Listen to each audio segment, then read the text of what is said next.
outside, but y'all was like, it's like it's too hot.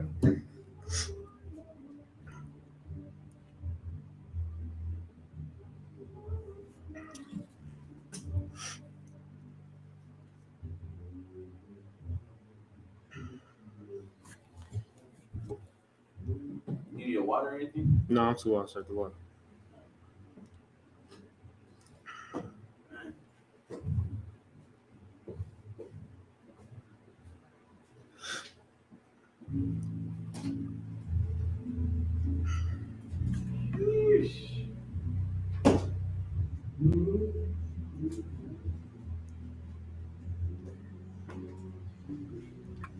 Oh, It's like nah, just talking shit. I already started. All right, Shalom Israel. Y'all Bashim Yahshai Bar Thumb, Y'all Shamal Thumb Bashim Yahshai.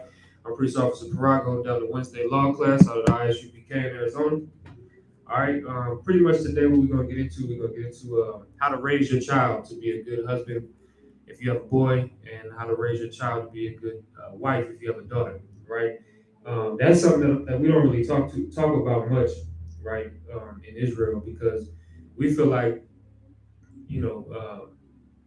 We should just raise our kids the way we was raised, right? Like so many blacks and Hispanics, as damaged as we are, we think we just gotta, we just gotta go with the flow and do what we've been doing. Because a lot of brothers, a lot of sisters will say, "Well, I'm alive and I was raised like this. I'm still breathing, I'm still living." That's not what living is, man. Living isn't living the way that you live today. That's not what life should be like. And a lot of you men that stay around, you allow your children to become monsters. When you don't discipline your children, whether it be a boy or a girl, you don't raise women, you raise a dragon, right? And the same thing with when you're raising a young boy, you're not raising a man, you're raising a damn lion, which is what we're gonna read about. You're raising an absolute monster, and he's gonna beat his wife just like he saw you beat yours, right? So we're gonna get started. One second. Pull the first scripture. We're gonna be in the book of Ecclesiasticus a lot. Let's get the 25th chapter. So let's do Ecclesiastes Custom Apocrypha chapter 25 and verse 13. Now, like I said, today's class is going to be about how to raise your child to be a good wife or husband, right? But what I first want to do, I want to make sure that we all understand the negative effects of not raising your daughter to be a good wife to her husband, right? Or not raising your son to be a good husband, right, to his wife. So first, of course, one of our bedrock scriptures would be Ecclesiasticus 25 and 13. You can read that.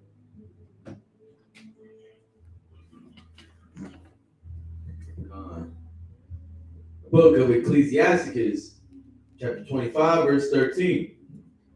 Give me any plague but the plague of the heart. Right, so this brother said, give me any plague, but not the plague of the heart.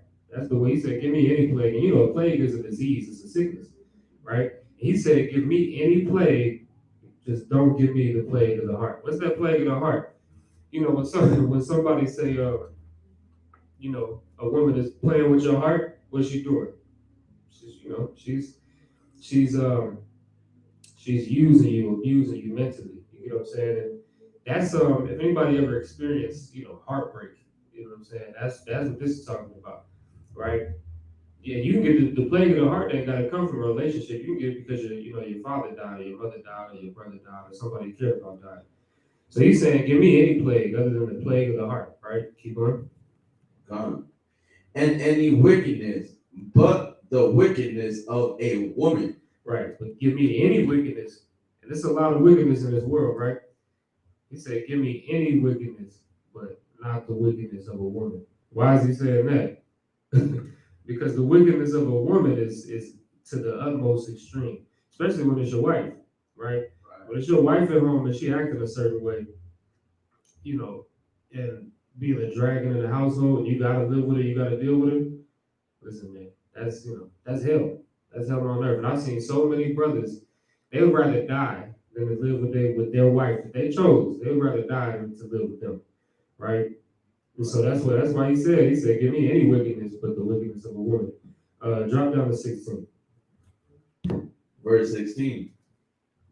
I had rather dwell with a lion and a dragon than to keep house with a wicked woman. Right. So he said, I would rather dwell with a lion and a dragon than to keep house with a wicked woman. That's heavy, because a lion and a dragon are gonna rip your goddamn head off. You live in a house with a lion that's not tamed, they're gonna bite your goddamn head off the first chance they get, right? And a dragon, a dragon that breathes fire. Right.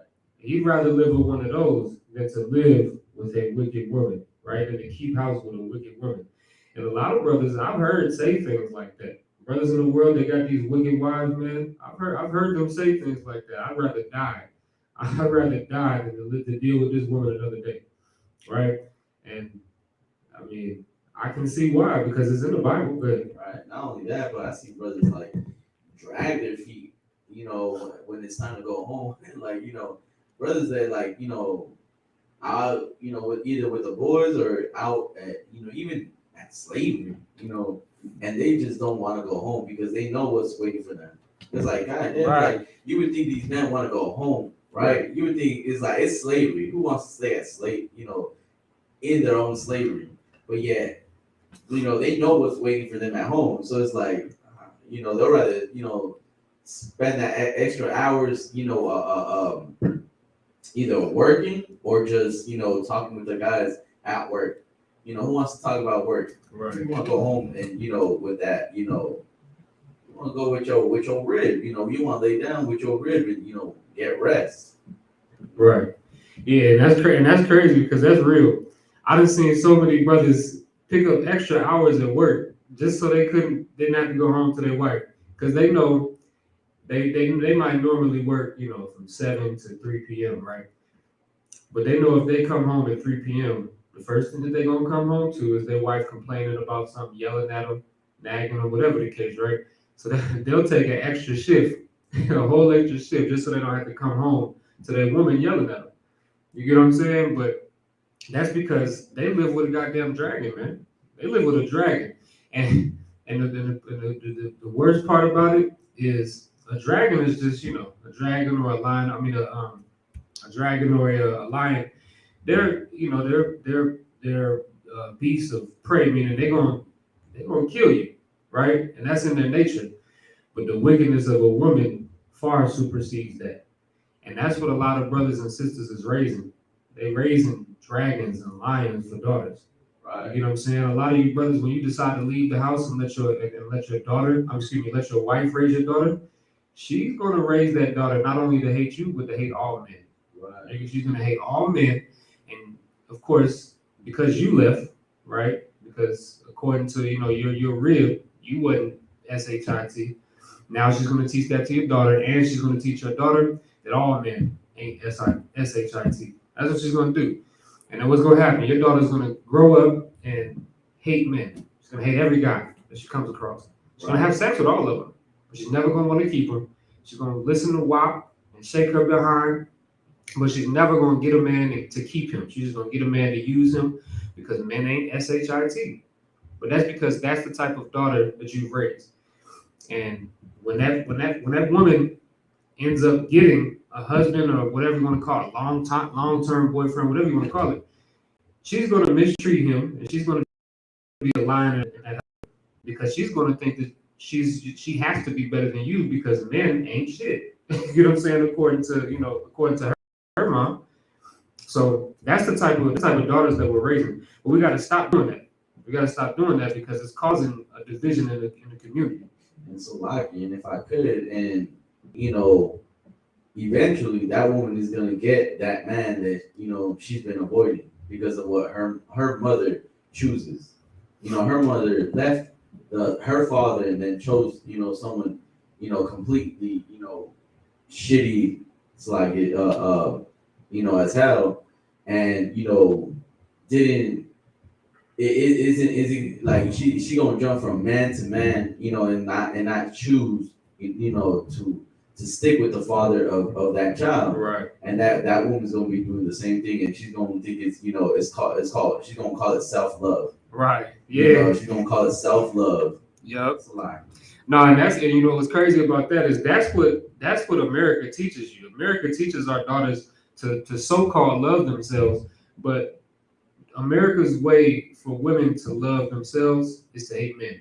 That's what it means in America to love yourself. You gotta hate men And whore yourself. and whore yourself out, which ultimately means what? You hate yourself because you're selling yourself short, right? You selling yourself short because now this body that you tossing around, it don't mean nothing. That's why the scriptures talk about the fact that when a woman gets with a man, she should be with that man forever because now that man has, he's humbled her, right? But when you got 20 niggas, Jerome and Jamal and every goddamn body humbling you, you get what I'm saying? You nobody's husband. You know what I'm saying? That's what Christ said.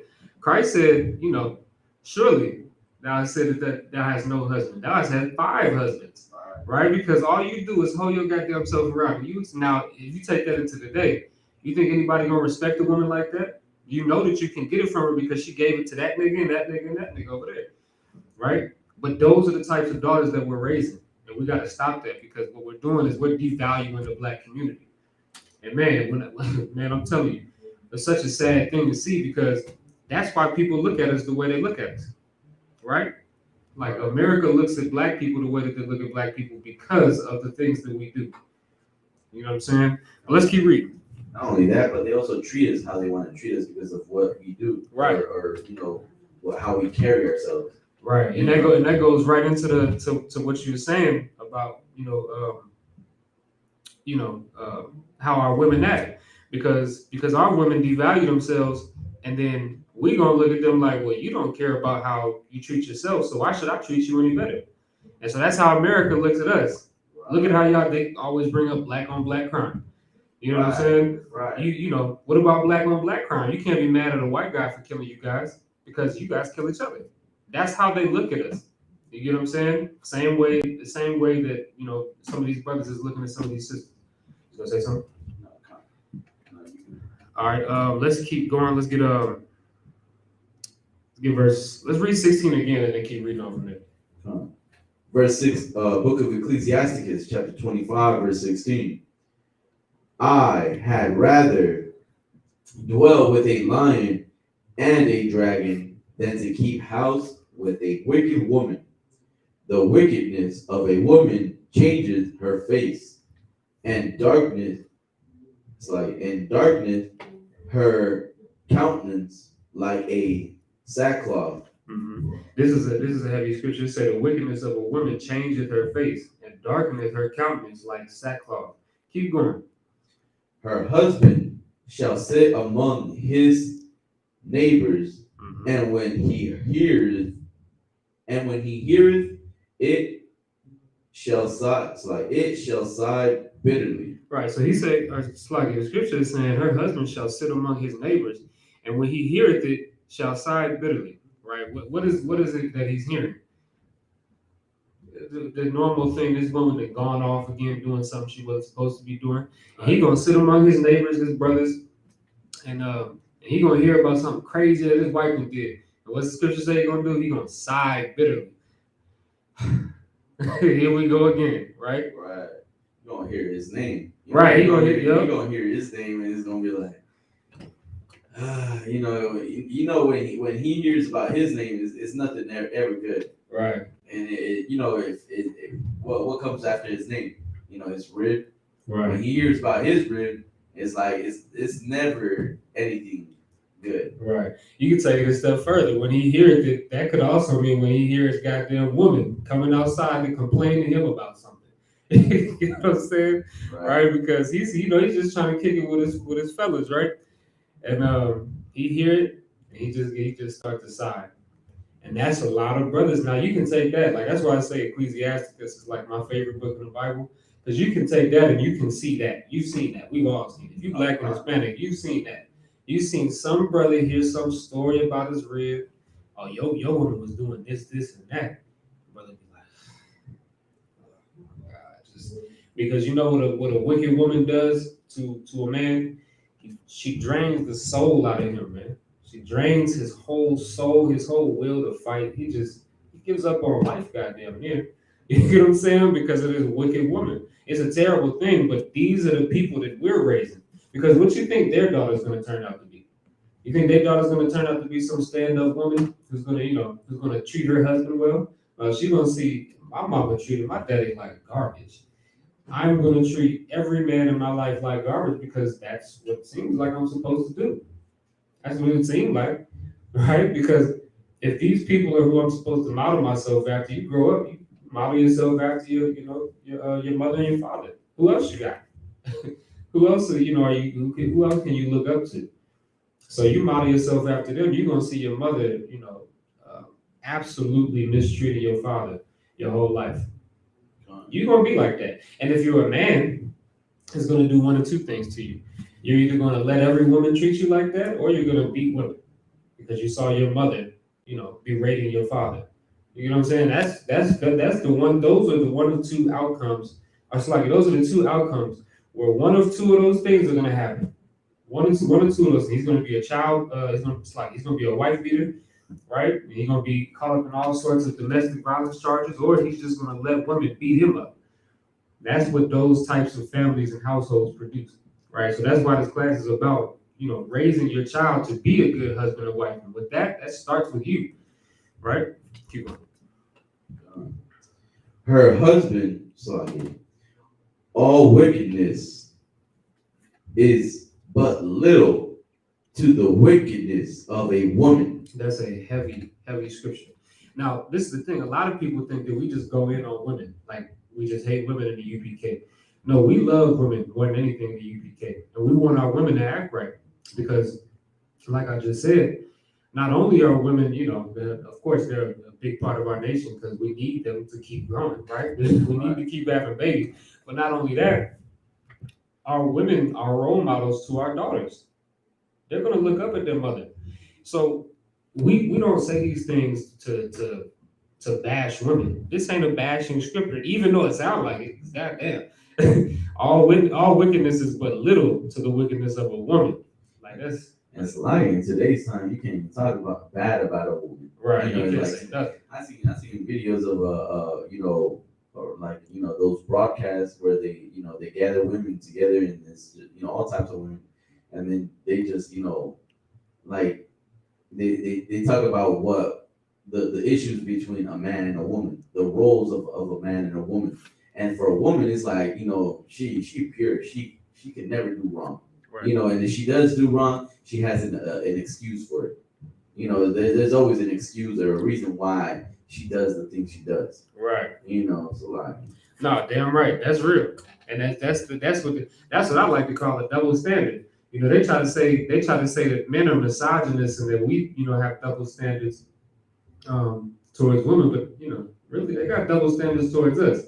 Because women can get a lot. Listen, man, I saw a woman spike. I think who was it? Trey Songz drink. Some brother that was a singer or something like that. And some woman at the club or a party or something like that walked up to his cup while he had it in his hand and poured something in it. Like spiked his drink with something. And the women in the comment section was like, laughing and joking about it, but let that be a brother to do something like that. Let a brother walk up and spike some woman's drink. He going, there's going to be a whole federal investigation. Everybody going to call him a rapist and this, that, and the third, because those are the types of double standards that we place on our people. But you know what I'm saying. But that's why. But once again, that's why the scriptures say, all wickedness is but little to the wickedness of a woman. Remember, there's other scriptures in the Bible that also say that sin was brought in because of a woman. Because what happened? Scriptures say that Adam was not in the transgression. Eve was. She was the one that got jammed up. She was the one that got, she got tricked. I guess you can call it tricked or whatever. She got, you can say tricked. She got tricked into, I don't want to say tricked. That's not the right word. That's the better one. She got hustled because of her power, because of her, lust for power. She wanted power. And so, of course, she was the one that transgressed first. And of course, Adam, That's how niggas is. That's how we are. We follow after our women. So then we go and we do what she did. You know what I'm saying? That's why it says that's why it says that our wickedness is but little to the wickedness of a woman. But keep going. This is even more important. Con, let the portion of a sinner fall upon her. Let the whole portion of a sinner fall upon her. That's a heavy portion. That's talking about judgment. Let that portion of a sinner fall upon her, because the wickedness of a woman is extremely heavy. That's why a lot of these scriptures you'll find they talk about them being, worse than dragons. Talk about them, being worse than lions. Imagine that. Imagine that living with a human being is worse than living with a lion that's going to bite your head off. But let's keep it. Let's skip down to 21. Verse 21. Stumble not at the beauty of a woman, and desire her not for pleasure. Yeah, scriptures say, stumble not at the beauty of a woman, right? And desire her not for pleasure.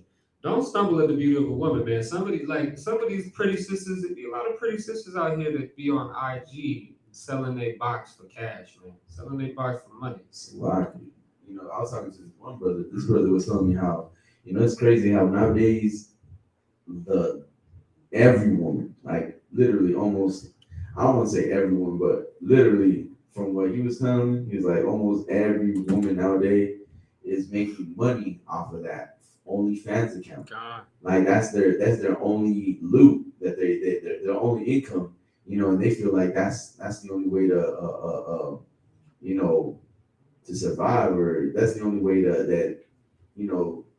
I forget what he said. He said something heavy, but it's so true though. So many women out here, subscribing to OnlyFans account with husbands, Right. with husbands adding on to it, and the husband approves of it because Right. he's getting money out of it too. Right. It's a lot. Yeah, it was crazy about it. Then you got all of these people talking about don't. It's not slut shaming. That was a big thing a couple years ago, slut shaming. Yeah. But it's something about don't talk down on sex workers. Sex work is a real job, a real occupation.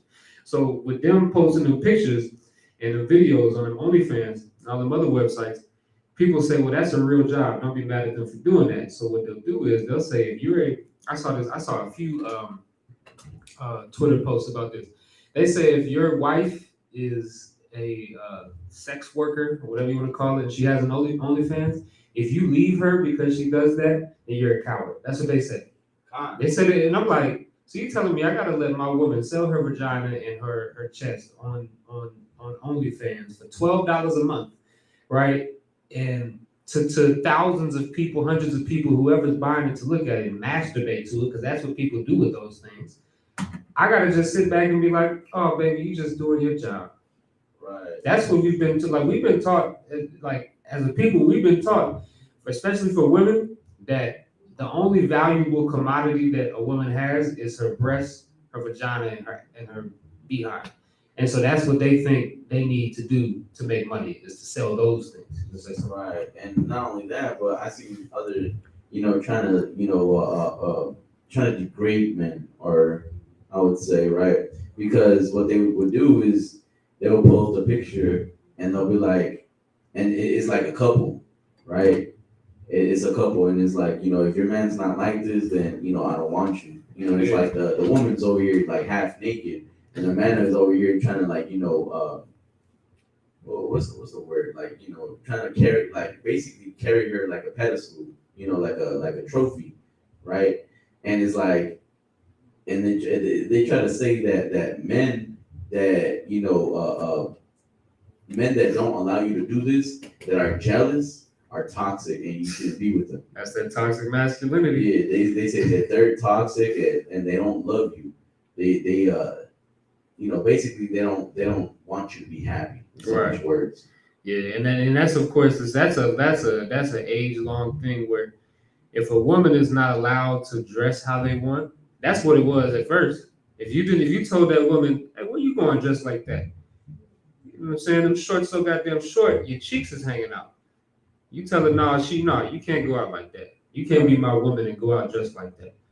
then that's when their girlfriends will be like, oh no, he's not the right one for you because he's trying to limit you. He don't want you to do what makes you happy. Because dressing like a slut makes you happy. I'm supposed to let you do it. As a man, as a husband, which is what we're talking about, I'm supposed to kill that demon because that's a demon on you. The demon in you wants to show everybody your, you know, your secret parts, which is your behind, your chest. He's going to be wearing some. I can't even go through Instagram. I don't even be on there because it just be nothing but women on there just dressed completely obscene. I'm like, God damn, that's somebody's wife, somebody's so-called girlfriend. I'm like, God damn, and they letting them just post on these Instagram pages all of their body parts. But that's the type, like those are the daughters that you raised. We're gonna read a scripture in a minute that talks about how you should raise a daughter when you know that that's in her spirit to do those types of things. Because you, as a man, I don't even say if you were real, as a man, period, if you know anything at all, you know when your child is going off. Don't let some of these parents fool you. Oh man, where did I go wrong? When their son or their daughter start acting up, don't let them fool you. They knew where they went wrong. Because a lot of times what happens is these parents will give their children too much liberty, too much freedom. Right. And when you give your child freedom like that, they're gonna take it and run with it. And so some of these daughters, now don't get me wrong, some women can grow up like that and have a little bit of sense. But most of these women, when they grow up like that, ain't nothing you can do about it. After 13, 14, they off. And man, listen, I remember in high school hearing some of these stories about it. I ain't even gonna say high school. I was in middle school hearing about some of these stories about these little girls. I'm like, damn, you doing all of that? But of course, it's because their parents don't pay enough attention to them. They let them go sleep at whatever friend's house that they want, which is what we gotta stop doing that. Letting our daughters they're definitely our daughters, but definitely our sons too. We gotta stop letting our children just go sleep at people's houses. You know how many, man, listen, I'm grown now, right? You know how many people's houses I went to go sleep over at? I told my mom, oh yeah, I'm going to sleep over at such and such house. I went off to Chandler. I was out in Chandler, like 30, 40 miles away where I said I was going to be. But wasn't nobody checking on me. And that's when I got into the most trouble. And so now some of these little girls, these parents are raising them the same way, where they, these girls are going out to a bunch of different people's houses, and the parents ain't asking or to meet with the other parent. You know what I'm saying? Like they're not asking, okay, well you can go over there if I can meet such and such mom or such and such dad or whatever the case. They're not even doing that. They're just like, okay, this is your friend. I've seen him a couple of times. You can go spend the night over there. Next thing you know, a few things can happen, and I've seen a couple. I don't say seen, but I've heard of a couple of these things happening. Right? These little girls go over there and just have sex with all of the boys at the party, or these little girls go over there for a wholesome reason, just to spend some time with their friend, and then their friend's uncle or friend's dad comes in there and molests them because you didn't do your due diligence. That's because we not raising our children the right way. We let them have too much freedom, and then they turn into what you see today. Go ahead, you can say something. No, I was just gonna say, and really the parents are like you were saying, right? The parents really more lack, of trying to protect their children. Right. It's like we lost that I want to say zeal. I want like that spirit to protect the little ones. You know what I'm saying? It's like I seen something which was someone posted and said it, and it was so true in what he said. Right, was that it's crazy how this woman, right? It's like this animal, right? It was a deer, I believe, and it jumped in front of an alligator just to save her child.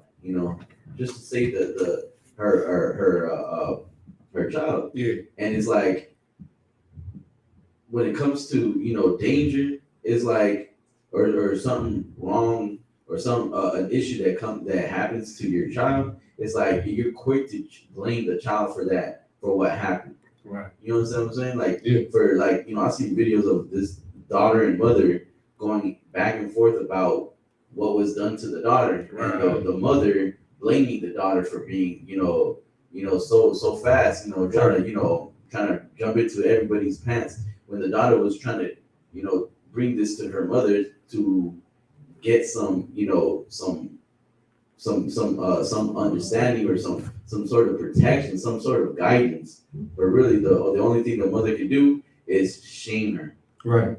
Shame her for what was done to her. Right. Yeah. And that's a problem that we have, right? Like as blacks and Hispanics, that's the problem that we have, is that instead of us, because the mother believes the daughter when she comes and tells her those things. But like you said, the mother might go ahead and blame it on, oh, well, you walk around this house in them shorts, he around here. Your uncle or whoever that then molested this little girl, he's around here, so why do you walk around half naked all the time? Why do you walk around with them shirts? All of those things. And then a lot of times what'll happen is the mother will be like, you provoked him to do it. And now you was just trying to get him in trouble. I've seen that happen way too many times. You know what I'm saying? Another situation is, this is a little bit deeper, is when a woman leaves her man. She has a child with this, or multiple children with this man. She has at least a daughter with this man, right? And she leaves her man and kicks her man out of the house, and then lets another man come in. This is so-called stepdaddy, right? And this stepfather, so-called, is going to come into that house and molest that little girl. And you know what the mother's reaction is going to be when that little girl tells her mother that her husband raped her? She's going to be angry at that little girl. She's not going to be angry at the husband. She's going to be angry at the little girl for one or two reasons, right? One reason being she's lying. That's what she thinks. She thinks she's lying. The other reason is that she thinks that little girl, because she's so messed up in the head, she thinks that little girl was trying to take her husband from her. That's why you have to. And those are the two outcomes normally, right? Go ahead. It kind of sounds like like the little girl, or so like the mother feels like she has to compete with the little girl. Exactly. Yep. It's like, no, that's probably the best way that she could have said that. You know what I'm saying? Because that's exactly what it is. She has to compete with her, because now this little girl, she's 12, 13, or whatever the case, and she's, blossoming is what people in the world call it, right? She's growing up, right? And then you got this old hag of a woman, this old woman that been ran through. She just left her husband to be with this new nigga, right? And like you said, they'll be in constant competition, because that'll be another thing. Well, he only did that because you walking around the house in them itty bitty shorts like that. You be walking around the house in your underwear, but you shouldn't let your daughters do that, whether there's a stepdad in the house or not. You shouldn't let your daughters walk around like that. But point being is, that's what she's going to come up with. She's going to say that it was the little girl's fault. You could stop all of those things from happening by, one, staying with your man, and by two, stopping that cycle of raising these terrible children, that raising these daughters that's gonna leave their man. They're gonna leave their man because they saw you leave your man. You know what I'm saying? Who else they got to learn from? They got to learn from you and your terrible sister. That's their auntie, which she leaves all of the men that she had sex with, and then you left her daddy. So what is she gonna do? Stay with a man? That's not gonna happen. All right, but let's keep going. So let's get a different scripture, right? We're gonna be in the book of Ecclesiasticus, the 42nd chapter now. So now we're gonna start to talk about how we can stop these things from happening. Because just like I said just 2 seconds ago, we gotta break that cycle. There's a cycle that's amongst the Black and Hispanic community, where we raise our children a certain way, and once those children grow up, they're going to raise their children the same way. Because, like I said earlier at the beginning of this class, they're going to tell you, well, my mama and my daddy raised me like this, and I turned out all right. I ain't dead. I'm still living, right? So they're going to think that's an acceptable reason to do the things that they saw their parents doing. And if you study like psychology or behavioral health or anything like that, you'll see that whatever you do around your children, they're going to grow up and do the same things, but subconsciously. Like sometimes they won't even realize, like, damn, I do this. I'll give you myself for an example. I'll be, and this is something I got to fight sometimes. I'll be rushing for no reason some goddamn time. I mean, I know I got to be somewhere at 7, you know, I'll, 6 o'clock come around. I ain't even got to, get ready that early. But I'm getting ready and I'm rushing everybody out the house to be 20 minutes early. And if we're not 20 minutes early, we late and I'm, going through hell. I'm like, damn, that's rushing and that's terrible for your body. Terrible, puts a lot of stress in your body. But I got that from my pops and just little things like that. And so kids will pick up on little things like that. My pops probably never thought, man, well, if let me stop rushing because if I don't, he gonna grow up to be stressed out every day like me for no reason. But he ain't think about that. So what ended up happening is I grow up and I'm stressing every day, rushing to do something that don't even matter, just rushing for no reason, rushing to rush, right? But that can also spill over into what your children see, the way that you speak to your wife, or the way that your wife speaks to you, and what you're willing to put up with, and you know what I mean, things like that. They're gonna see that, and they're gonna be like, yeah, well, subconsciously they're gonna be like, I'm putting up with whatever this woman puts me through. She cheats on me, had sex with another man, commits adultery, whores on me. I'm gonna take her back because I saw my daddy do it. And that's like, that taking it back is the response. How do you respond to that? How do you deal with that? The child's gonna feel like this is the way you have to deal with it. Right. The response that his father always, deal with, that's the same response that he's gonna grow up. And that's the only solution that he sees. Because he sees he's seen what you did and what you were going through and how you dealt with it was cry or or beg or just do please more so the woman. Yeah, right? that's Like you stood to their courtesy rather than them to yours, Right. And it's like you gave them your courage. Now you don't Right. have any. Yeah. You don't have a pair to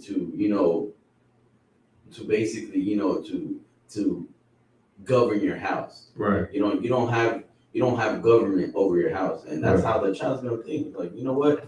I think it might be better for my my rib or your woman or sometimes you looking for a mommy. Your Right. mommy to govern your house. So you feel like that's a lot easier for you. Yeah, no, that's real, and that's exactly what a lot of people. You see these what a lot of women will call bum ass niggas or whatever, right? Where they gonna lay up at the woman's house while she go to work. The reason why those men are like that in the first place, they don't have the reason they don't have any drive or anything like that, is because they saw their daddy doing that. You get what I'm saying? Or they didn't have a daddy, and when they didn't have a daddy, who did everything for them? Their mother.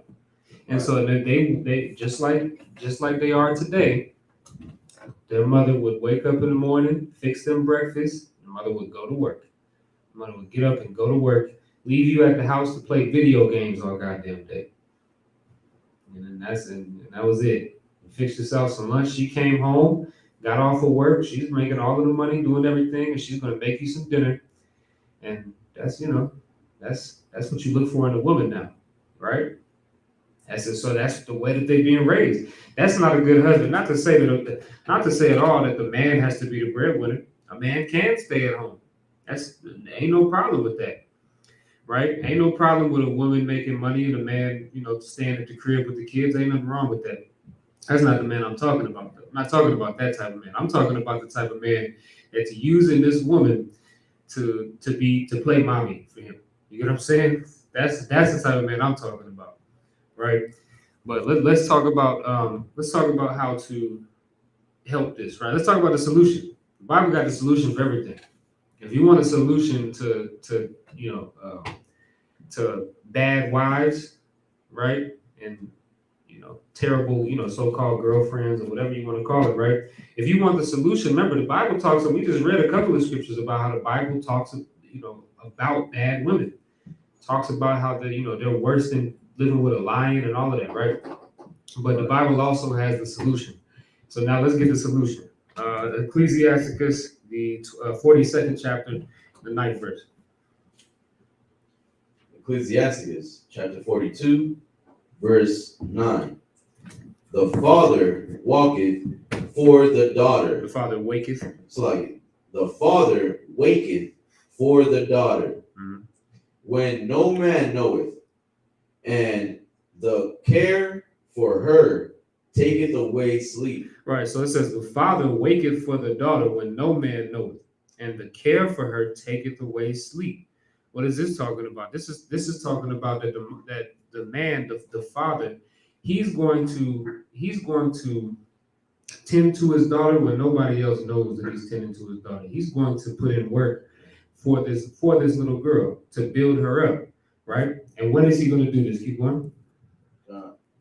When she is young. When she is young, he's going to do these things when she's young. And this could, technically apply for boys and girls, right? You have to get to your children while they're young, because we all know from growing up, the older you get, the more stubborn you get, and that's exactly what happens every single time, right?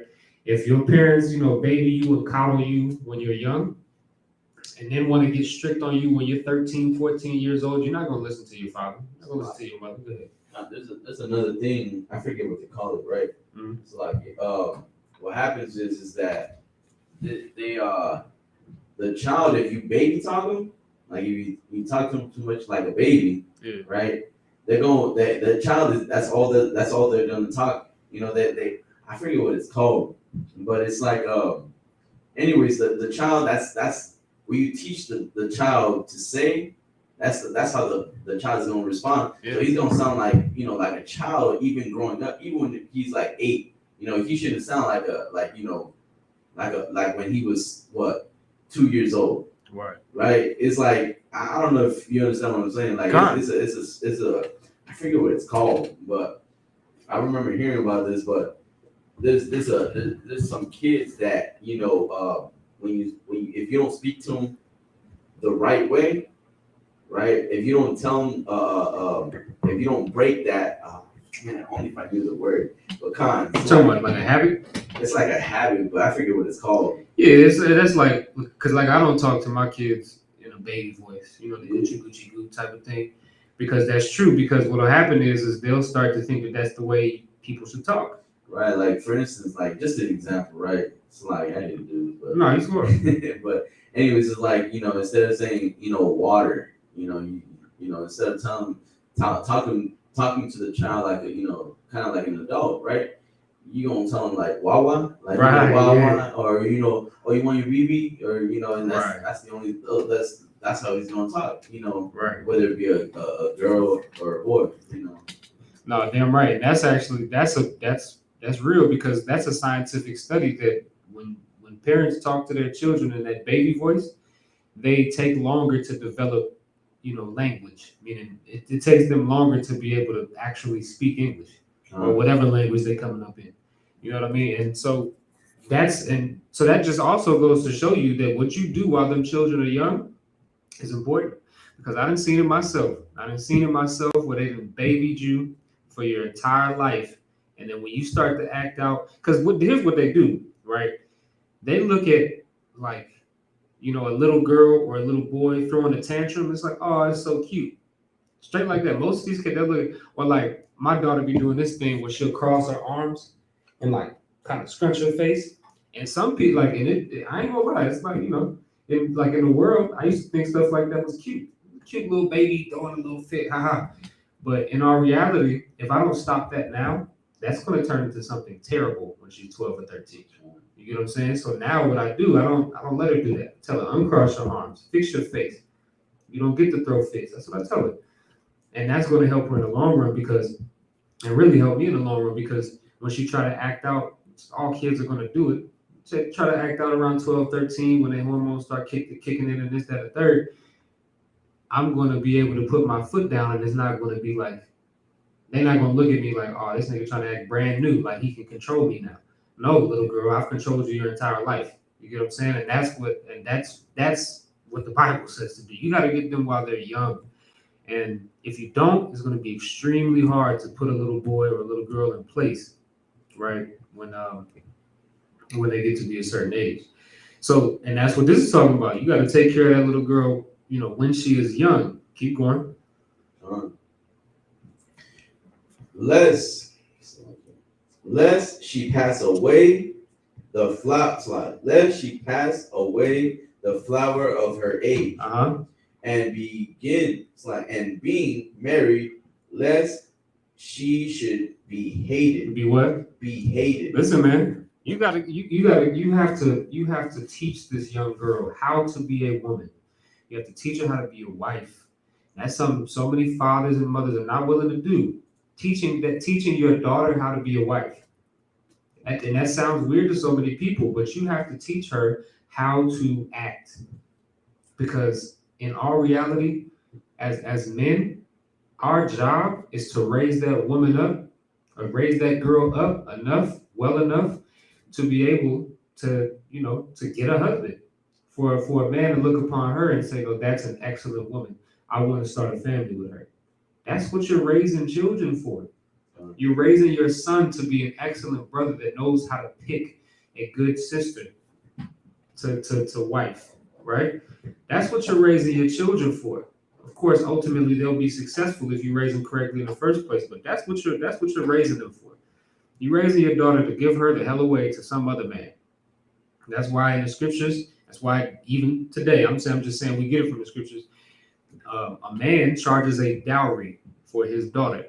When you give your daughter over to a man, before there's any sex, before there's a ceremony, whatever you want to have, that man is going to have to pay you a fee for that daughter. Why? Because you raised her up. You raised her up. You taught her how to have manners. You taught her to shut the hell up when it's time to be quiet. You taught her those things. And so now that man has to pay you for your work, because now he's going to enjoy the fruits of your labor. Because now he's going to enjoy he's going to enjoy a woman that you raised from a little girl that's never going to backtalk him, or never going to, be some loudmouth bitch who yells over him, or, cusses him out over all these ridiculous things. You've raised a woman that is worthy to be an excellent wife. Right. And that's why he's gonna pay that guy, that brother's gonna pay you a good dowry for that girl that you've raised. Right? And so that's part of the point, right? Because when you read it, it says, lest she pass away from the flower of her age, and being married, lest she should be hated. If you raise a terrible daughter, you're gonna raise a woman that her man is gonna hate. Her man is gonna hate that woman. Now, that's your daughter. You raised a girl that everybody hates because she's a bitch, because you raised a bitch. Right. I don't know what to tell you, man. And so many of us have done that. So many of us as blacks and Hispanics have raised straight, just terrible women, dragons, man, dogs. Because we didn't do this. We didn't wait for the daughter when no man knoweth, and let the care for her take away sleep. You have to, and all that's really talking about is just being diligent. Because it's hard to raise little girls. I got two little girls. But you got two, right? You know what I'm saying? Like it's a hard thing raising these little girls, because they have them attitudes. They're just they're women. They're women all the way from babies. I was able to see the difference between a little girl and a little boy. They act completely different. You know what I'm saying? And it's hard, and it takes hard work, but you're gonna have to lose sleep so that way you can raise up a woman that her husband will never hate. You'll raise up a woman that her husband loves, and he's not gonna take that extra shift at work, so he don't got to come home to her ass. He gonna try to get some time off of work so he can be at home with what the Bible calls a pillar of rest. That's what he gonna do. He gonna come home early as possible and come and lay down and just relax. Not walk into the house, with some bitch complaining about this, that, and the third. He gonna walk into the house, and with his wife's gonna run up to him and hug him, the kids, like everybody wants. That's the type of woman that you're gonna raise, but you have to do these things. Which means it's gonna be a lot of sacrifice, right? It's also gonna take a lot of selflessness, meaning you can't be selfish, right? Meaning you're going to have to put in the hard work so somebody else can enjoy it. You're going to have to put in the hard work to raise a good woman so that way somebody else can enjoy the good woman. That's simple. Good. Not only that, but if I could, take it a little further, right? Huh? You don't want to have something to shame your house. You know what I'm saying? Like you don't want that. Like what you produce. This is your work. This is what you have. Yeah, like right. That. She carries your name. That's when you pass away. That's who's gonna be. That's who that everybody should remember you by what you produce. This is what you have. You have a man who's a coward, a child who's a coward. That's what that's who everybody's gonna know you for. Right. Because of what you produced, because of what you gave, because of what you taught to this child how to be a coward. You didn't teach him strength. You didn't teach him how to the values of life. You didn't teach him how to choose right from wrong. Right? So because you didn't teach him, he's gonna be a failure. Everybody's gonna know him. And who's the first thing that is gonna pop up? His father. The father's always gonna be popped up first. Next, the mother. The mother's always gonna be popped up. What's the reason for this child's failure? Okay. Now we know. Who's your father? Okay, now we know who. Now we know why. Okay, carry on. Right. Hey, I got an excellent scripture for that. Just you ain't got to pull it. I'll just read it myself, right? But Ecclesiastic is the 30th chapter. Let me see. All right, I'll just start at verse 3. Right, it says, "He that teacheth his son grieveth the enemy, and before his friends he shall rejoice of him. Though his father die, yet he as though he were not dead, for he hath left one behind him that is like himself." Right, reading on. "While he lived, he saw and rejoiced in him. And when he died, he was not sorrowful. He left behind him an avenger against his enemies." That's right. And one that requite kindness to his friends. That's right, man. That's how you, and that's exactly that's how you grieve your enemy. How do you grieve your enemy? By the way you teach your child. By the way you raise up this child. Right. Your enemy are gonna fall because of what you rose up. I mean, look at all these great men in the Bible. You don't think these great men had fathers to teach them?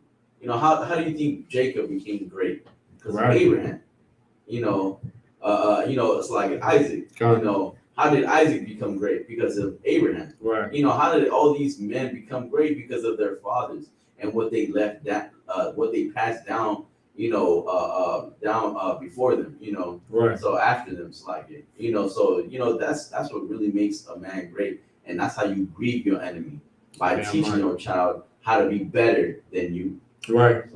No, that's exactly the point. You get what I'm saying? Because really, you can still be a little bit selfish in raising. That's an excellent point. You can be a little bit selfish because because that's the case. You want to raise a child that's going to give your name honor, listen, man. Ecclesiasticus the 33rd chapter talks about that. It says, "Leave not a stain in thine honor." Right. Man, listen, if you raise a terrible daughter, there's going to be a stain in your honor, because what's going to happen? They're going to be like, "Oh, that's Parak's daughter. Hey, that's a Montezon's daughter. Oh, yeah, stay away from her." They don't even gonna know the bride's name. They're just gonna know that that's your daughter and she's a whore. You get what I'm saying? And that's a stain on your honor, because that means that you raised a child that became a whore. You raised a whore. Right. And be careful who you raise your daughter with. That's the most important part. Raising your daughter, choosing who you're gonna raise your daughter with, right? Choosing who's gonna carry your daughter. That's very important, because if you don't choose right, then that woman, that's the woman that's going to be around your daughter or your son most of the time. Right. So it's like you got to be careful with that. Imagine you join yourself, to get you get yourself a harlot or a whore. Imagine what your daughter's going to be, because who's she around most of the time. Or imagine what your son's going turn out to be. Right. He's gonna turn out to be a homosexual because of who his mother is. Right. Salaki. No, damn right, and that's extremely important to remember, because If we don't take that into account, like that's where the selfishness comes in, because you think that what you're doing as a mother is not affecting that little girl, but that little girl is watching you whore yourself off, and she's thinking that those things are okay. She's watching how you treat men. She's watching how you do all of those things, and the son is doing the same thing. He's watching that same thing. You think you being a whore doesn't have an effect on your son? Your son is going to look at women like nothing, because women just have sex with everybody. You get what I'm saying? They just have sex with everything that moves, and I'm going to go ahead and find a woman just like that to have sex with, and I'll find another one and another one, because women are a dime a dozen because they're nothing but whores. That's what you're teaching your son. Likewise, when you're a man that is evil towards your wife, your daughter is going to expect that out of men. Your daughter is going to, so she's going to get herself into a relationship where she gets disrespected. She's going to get into a relationship where she gets beat. You know what I'm saying? Lord forbid any of this, but Lord forbid also that she get into a situation or relationship where now she gets murdered. You get what I'm saying? By her husband, beat to death by her husband, because she learned how to pick men from her daddy and from her mother. You get what I'm saying? So that's that's the point. But let's keep going, right? So Ecclesiasticus, the 42nd chapter. Let's get verse 10. Going back to raising these girls. Go ahead. Verse 10. In her virginity, lest she should be defiled and begotten with child in her father's house. And listen, man, and this is a heavy one. This is a heavy one, because it says in her virginity. What is her virginity? That's a woman that's young and unmarried, right? So while she's just, this young unmarried woman, lest she should be defiled and gotten with child in her father's house. What's that talking about? That's talking about under your watch. You the ruler over this little girl. That's house of Parak. That's house of Amatazah. That's house of whoever. House of that man. And you're supposed to be the watchman over this little girl. And she gets pregnant in your house under your watch. That's what we're talking about here. Keep going. And having an husband, lest she should misbehave herself, and when she is married, lest she should be barren. Right, and having a husband, lest she should misbehave herself, which is what you raising, man. When you let these little girls get away with these things because you think they're cute, right? Or you don't, you think you should be less hard on women. I mean, it's like less hard on girls. So many people think you should just be less hard on girls just because they're girls. There's a certain way, sure. You have to talk to a little girl a different way than you would talk to a boy, because you're not raising a warrior, you're raising a princess. But that don't mean that you shouldn't be equally as hard on both of them. That little girl needs just as much correction as that little boy does. Right. Straight like that. And you have to understand it. But so many people think, oh man, no, I can't correct my daughter. It'll just break my heart. And she's gonna give me them, them googly eyes and not the googly eyes. We call them you call them crocodile tears, because that's a lot of time what they be doing. Right, with the sad face, right? You see a daughter's sad face and it just breaks your little heart, melts your little dumb heart. Right. And you don't do this because you don't know how to raise women. You can't allow that, man. Listen, if you don't do the job of a father, your daughter's going to do this. She's going to misbehave, right? Having a husband, she's going to be that. Remember, we just read about them being worse than dragons and lions? You're going to raise the type of daughter that her husband is going to absolutely hate. I mean, God, he's just going to hate you. He's going to be the nigga that stays after work, 5 hours late, because he would rather suffer at his slavery than to suffer at home with you. That's a terrible thing. Go ahead. And perfect word that you should teach. A perfect word that every man should obtain, and teach in their own house is discipline. Discipline is the biggest thing that that we need to we need really model ourselves into. Disciplining yourself will teach your child how to attain discipline. Right. Making sure that you have the certain things are just enough. Certain things what you say is just enough. It just goes so far, right? And not only that, but how, like, like I said, how talk to your woman, discipline and what you say in your house, discipline on what you say with your woman, discipline on what you say to that child, man. Make sure you don't talk to that child like, you trying to teach him, not destroy him. Right. Like that's another thing. Like you think that this child like did something wrong, now you gotta destroy him. Like you gotta, dominate over him. Right. Like you want to teach him about what the error that he made, and then teach him how to, how to be better. Right. How to recover from that, from that error, from that mistake, because if you let him continue, then he's not gonna learn the lesson, he's not gonna learn the discipline part, he's not gonna learn how to move on, right? How to grow, right?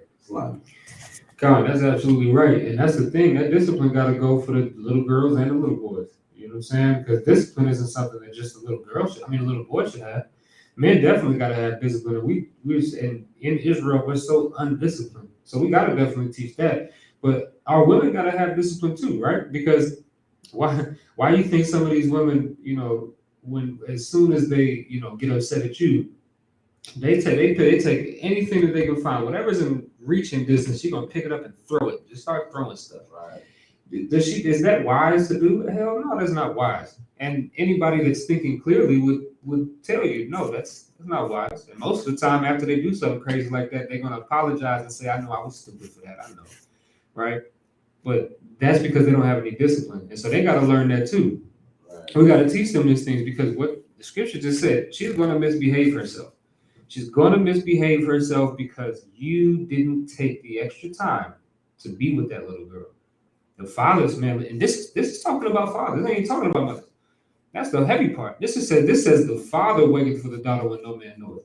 This is talking about the father. A little girl, most of the time, she's going to have a connection with her mother anyway. But that connection with that father is important because that father, his job is to teach that little girl how to be a wife.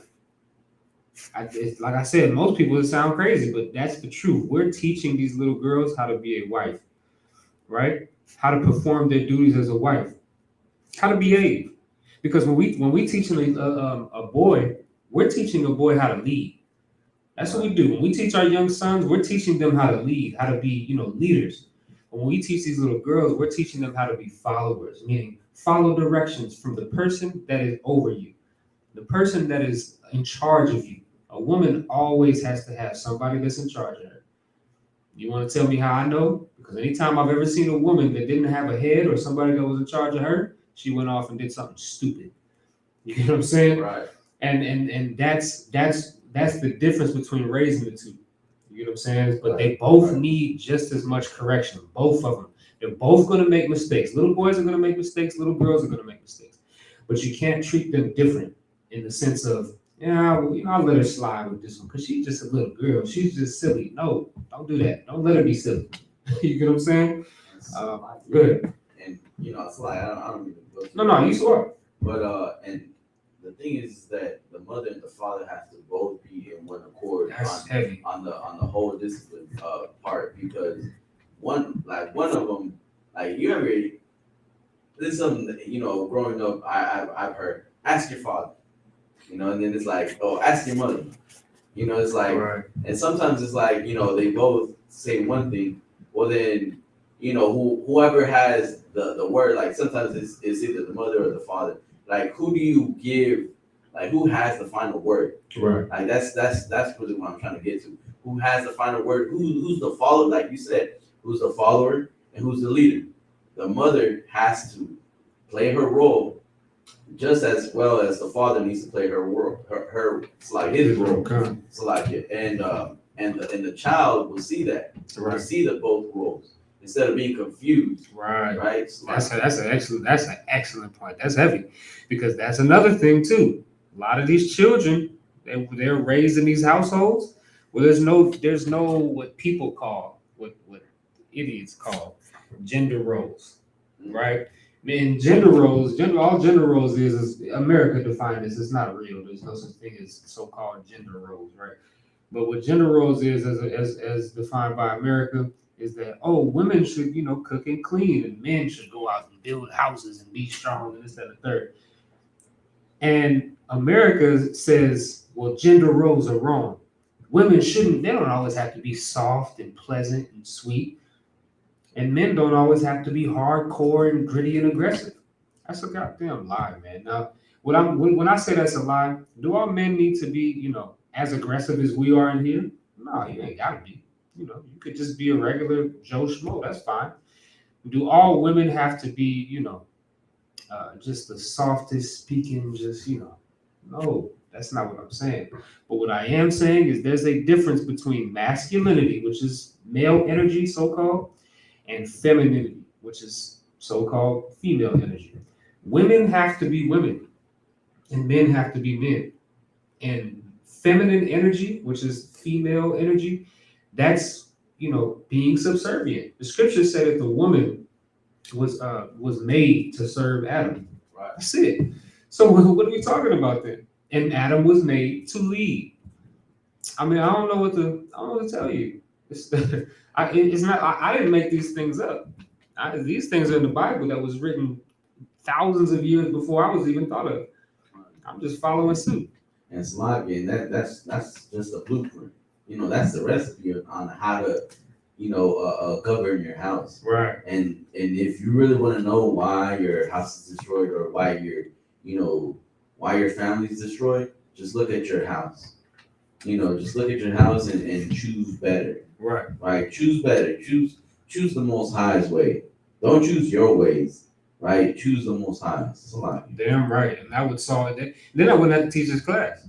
Then I could teach a class about something else. But instead, I got to teach this class because so many of our people are vexed, right? Because of this, because we don't know how to raise children. So I'm trying to give it to y'all, man. It's all right here in front of you.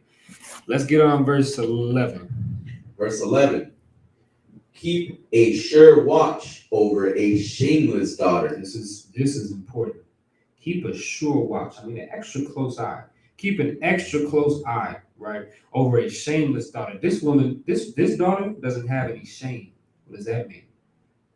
That means she'll do whatever the hell she wants. She ain't got no shame in nothing. If she goes and has sex with 20 men, she's gonna brag about it. Right. Somebody that has shame, they would say, "Oh man, I never want anybody to find out that I've had sex with so many men." Right. That's what. Go ahead. Right, like the body count. The body count. The whole body count. Right. I seen this woman right on TikTok say she had 600 body counts. Like if she's proud of it. Like she was proud of it. And to her, in the comment section, someone said it's like you're bragging. Right. And then her response was, "No, it just came easy to me." Or no, someone actually, this was the response, the comment. The comment was like, you had to do at least, he was like adding up numbers. You had to get in a week a certain amount just to get that amount of bodies in the age that you're at. Come on, 600, that's crazy. It's 365 days in a year. It's crazy. And her response was like, "No, it just came easy to me." But that's a shameless woman. You know what? That's a shameless woman. That's somebody that they have no shame. Meaning, shame. If you uncover somebody's shame, what are you doing? You're uncovering their nakedness. Right. So your shame is your nakedness. You're being exposed. But if you're shameless, you don't care about being exposed. You just let it all hang out. That's what these sluts are. They're shameless, man. But you need to raise a shame-faced daughter. That's what you gotta do. You have to have the type of daughter. I never want to expose myself to anybody. The only person that will ever see my private parts of, what the Bible calls secret parts is going to be my husband. And it'll be him and it'll be nobody else ever. Straight up. Even, I'm going to get you 1 second. Even General Mahiman, he says he teaches his daughters. It's an excellent thing too. He teaches his daughters from young on, right? Or from early on, shame, right? He'll what's the word I'm looking for? He'll make sure that little girl knows that those are your private parts. Nobody should ever see those. Even when he got to change a diaper, he said, "Oh, can't look at that." right? Because that little girl needs to know that that's one of the most precious things that she has. Right. Because once she gives that thing up to some man, that's it. That's it. And so many people don't realize that. Well, real quick before I get you, I just want to say one more thing. A lot of people don't know that every man that you, if you're a woman, every man that you've had sex with, that man's DNA is in your body. Look that up. Google that. Every single man that you've ever had sex with, his DNA stays with you until you die. That should show you how important it is to choose wisely who you have sex with once. The one person that you have sex with, be with one person. Otherwise, that woman that got 600 men, that's, she got 600 different strands of some weird, odd DNA in her body. That is terrible. Go ahead. So, Right. It's like she feels no guilty. She feels no guilt. It's like for what she's doing. So that conscience, that thing that tells you that this is wrong, is like it's not there. It's like dead to her. Right. So it's like so many women don't have that guilty conscience. Right. They just feel like they can do whatever they want as long as it's what makes them happy. God. It's like their whole life is based off what, does this make me happy? Right. Does this make me sad? Should I stay with him? Should I not stay with him? How it's like her whole happiness is based on, how she feels. Right. So like, and that's if you base your life, if you base your life on how things, make you feel, meaning, if it doesn't make you happy, don't do it. If you really live like that, you'd never go to work. Nobody wants to go be a slave for Amazon, or for some grocery store, or, for some call center. Nobody wants to be a slave. So you only choose to live your life like that when it benefits you most. You gotta go to work. So you don't care about happiness then. You just gotta make the money, otherwise you can't live. But that happiness, I call it the happiness demon. That's what I call it. Because that happiness demon will tell you, if you're a woman, it'll tell you having sex feels great. Have sex with all of them. Just have sex with every man that you find attractive. That's a demon. A demon's only job is to kill you. So that's his only job, is to put you to death. that's what the demon's job is. And so you're gonna let this demon dictate, what to do, right? And what so many people do because of the way that they've been raised. Because that's just a sidebar. What I was saying earlier about how a lot of us raise our daughters, and give them whatever they want whenever they pout at us or whatever like that. That teaches them early on that evil, that happiness demon, that I have to be happy all the time, and there's always a way for me to get that happiness, whether I get it rightfully or wrongfully. You get what I'm saying? And for so many of our sisters today, they want to get the happiness demon wants them to achieve that happiness by having sex with everything that moves. Go out and party and dress like a slut, and you're going to have sex with the first guy who lays his eyes on you. You're going to go home with him, have sex with him, leave him in the morning, and do it again the next day. right. And then get around your son or your daughter and act like everything's normal, like they don't know what you do, like they didn't see you drop them off at grandma's house in that skimpy little mini skirt. You slut. They didn't notice that in your mind. They noticed that. And you're gonna have to live with the fact that they're gonna grow up and they're gonna be just like you, and you're gonna hate it. Right? Let's keep reading, right? So it says, keep a sure watch over a shameless daughter. Keep going. Right. Lest she make thee a laughing stock to thine enemies. We was just talking about that, weren't we? We was just talking about that. You didn't raise the slut, man. You didn't raise the whore. She's gonna make you a laughing stock to all your enemies, all of the people that hate you. They gonna look at you like, that nigga weak as hell. He can't even raise a girl. He can't even raise a daughter. His daughter out here having sex with everything. Imagine that. What's funny? I don't say it's funny. I don't call it funny, right? But you ever heard the term? I'm about to what's a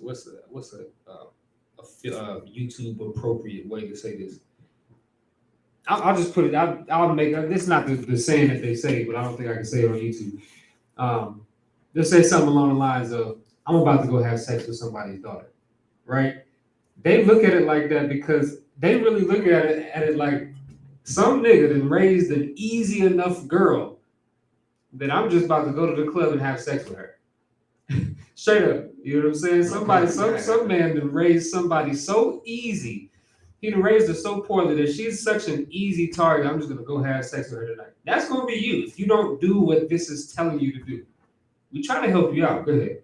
No, I was just gonna say, and it's like, that this is a little bit off topic, but it's like, so it's like, and when people try to get an advice and they look at your situation, right, and you try to open up your mouth, everybody gonna laugh at you. Right, they're not taking your advice. They know you not the person to go with. That's heavy. Or not only that, but you gonna be the punchline. Oh, why don't you go ask so and so? Yeah. Because you going through the same situation. Right. You're going through the same situation. So you guys can pair up and talk about it. You know what I'm saying? That's heavy. That's heavy because that's another thing too. That's stain on your honor. Yeah. That Ecclesiasticus the 33rd chapter is talking about. Having that stain on your honor, man. It just who's going to look to you for advice? And you raise the type of woman that's going out here and having sex with everybody. Right. Or I mean, I know this whole little excerpt that we're reading is about women, but you could take it to the men. Who's going to listen to you when you raised a gang banging dope dealer? Who want your advice on anything that has to do with something?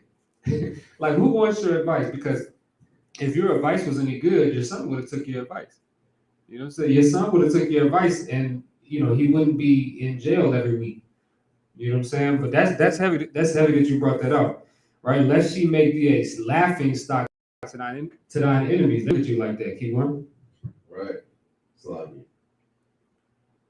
And a byword in the city. Hey, that's a heavy one. A byword, right? That's like hey, don't pull a Parak. If Parak raises terrible children, and you see like if somebody sees somebody else kids being bad, be like, hey man, don't be like Parak. Don't be a Parak. Don't pull a Parak. Yeah. That's you being a byword. And I, of course, now I'm not gonna single nobody out. But when I was in the world, it was a couple of cats that when you said their name, it was almost like a punchline, like you said earlier. Yeah. Like don't pull a this person. Like I said, I ain't gonna say nobody else, but it's because they made such terrible decisions that when somebody else saw you about to make a terrible decision like that, they'll say, "Hey man, don't be a this guy." Yeah. Although it's right next to you, like he'll be right next to you. He's like, "Oh look, I found your cousin." Like when he does a mistake, oh you such and such cousin or something like that. Oh or, yeah, You're like oh you guys are probably related, right? Something like that. Y'all both mess up, so yeah, you guys are both related because look at what you guys be doing, and they know, you basically you guys are like the punchline, like you said. It's like no, damn right. So the byword in the city, that's terrible. Imagine your name is not associated with this is priest and officer such and such. No, this nigga a bozo. He can't raise children and he's terrible at anything he does. Like imagine that. You know what I'm saying? But like for instance, Uncle Tom.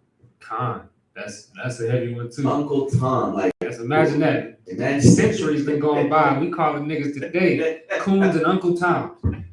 That's what your name mean. Your name don't mean, God, that's like for the white man, that's Benedict Arnold.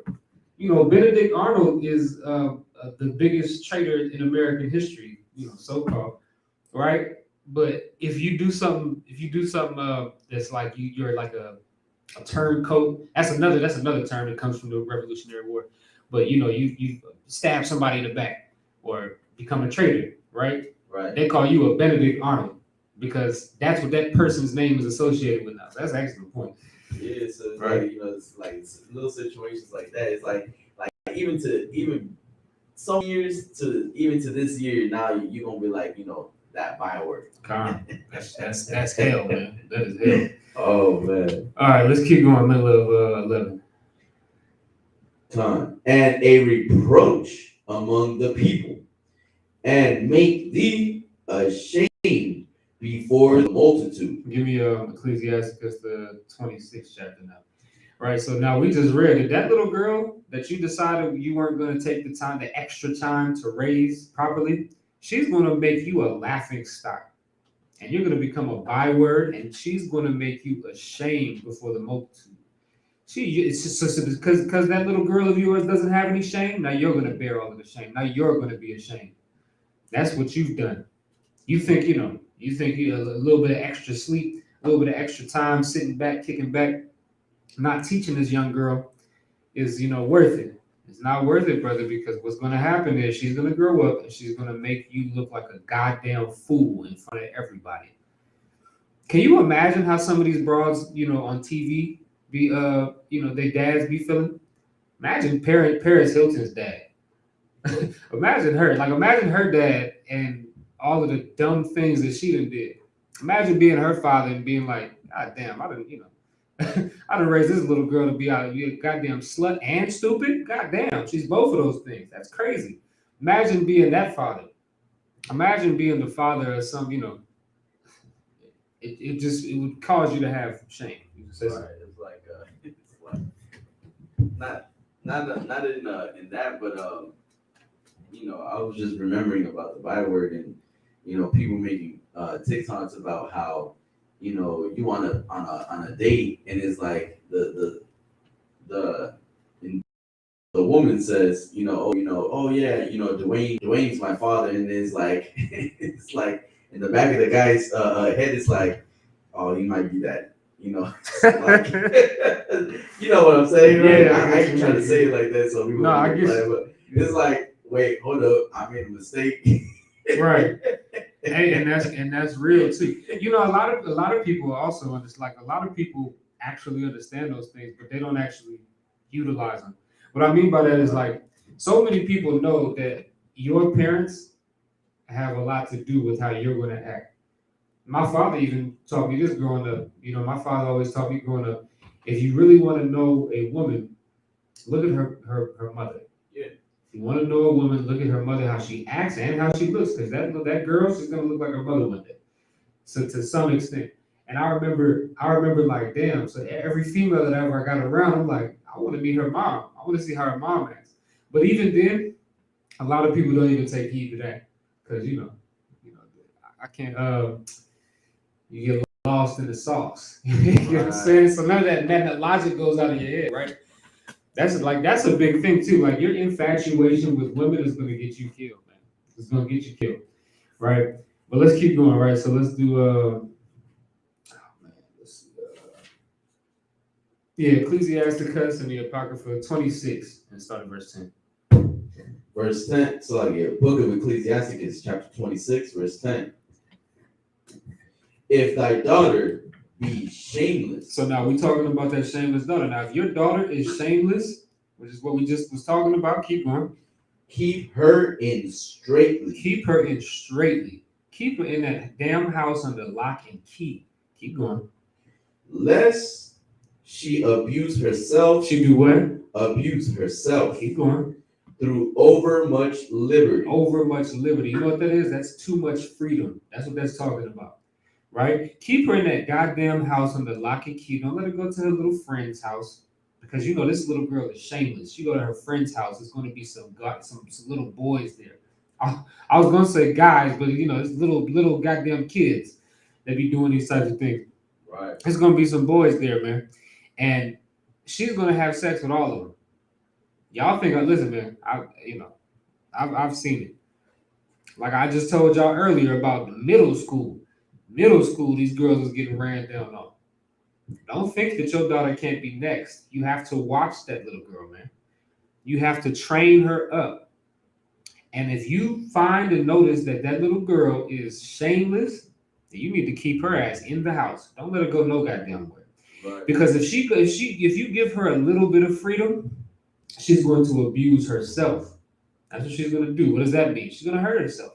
Not purposely, Not this isn't talking about her going in the bathroom and cutting herself, but she's gonna whore herself, man. She's gonna whore herself, and I'm gonna tell you right now, what this scripture is about to say is gonna put it in so much context to where if you don't heed to this scripture, then you just want your daughter to be a whore, right? Because it's about to say something extremely important. You go ahead. Right. She gonna be naive. Naive. You know, that's what she's gonna be. Right. You know, another right word. Slimy. Damn right. That's she's gonna be naive. If you let these little girls do and little boys, if you let these kids do whatever they want to do, listen, man. Imagine just put yourself in the shoes of yourself when you were 5 or 10 or 14. We ain't gotta go that young. 14, 15, 16, you was dumb as hell. 18, you was dumb as hell. You was making stupid decisions. Imagine if you just had complete control over your life at 15, 16. Some of us did, right? And then, a lot of terrible things happen from that, right? That's because kids aren't meant to make decisions, man. They're not. Just like that little girl that we're reading about right now, that shameless daughter, she's not meant to make her own decisions. Why? Because she's going to abuse herself. She's going to hurt. She's going to hurt herself. She's going to get herself in a terrible situation, right? Because you've given her too much liberty, too much freedom. Verse 11. Verse 11. Watch over an impudent eye, and marvel not if she trespass against thee. And marvel not if she trespass against thee. Look at this little girl. You know she's shameless. Don't be surprised if she goes against what you said. Don't be. Don't be. Damn, I never thought she would do that. Put nothing past the child anyway.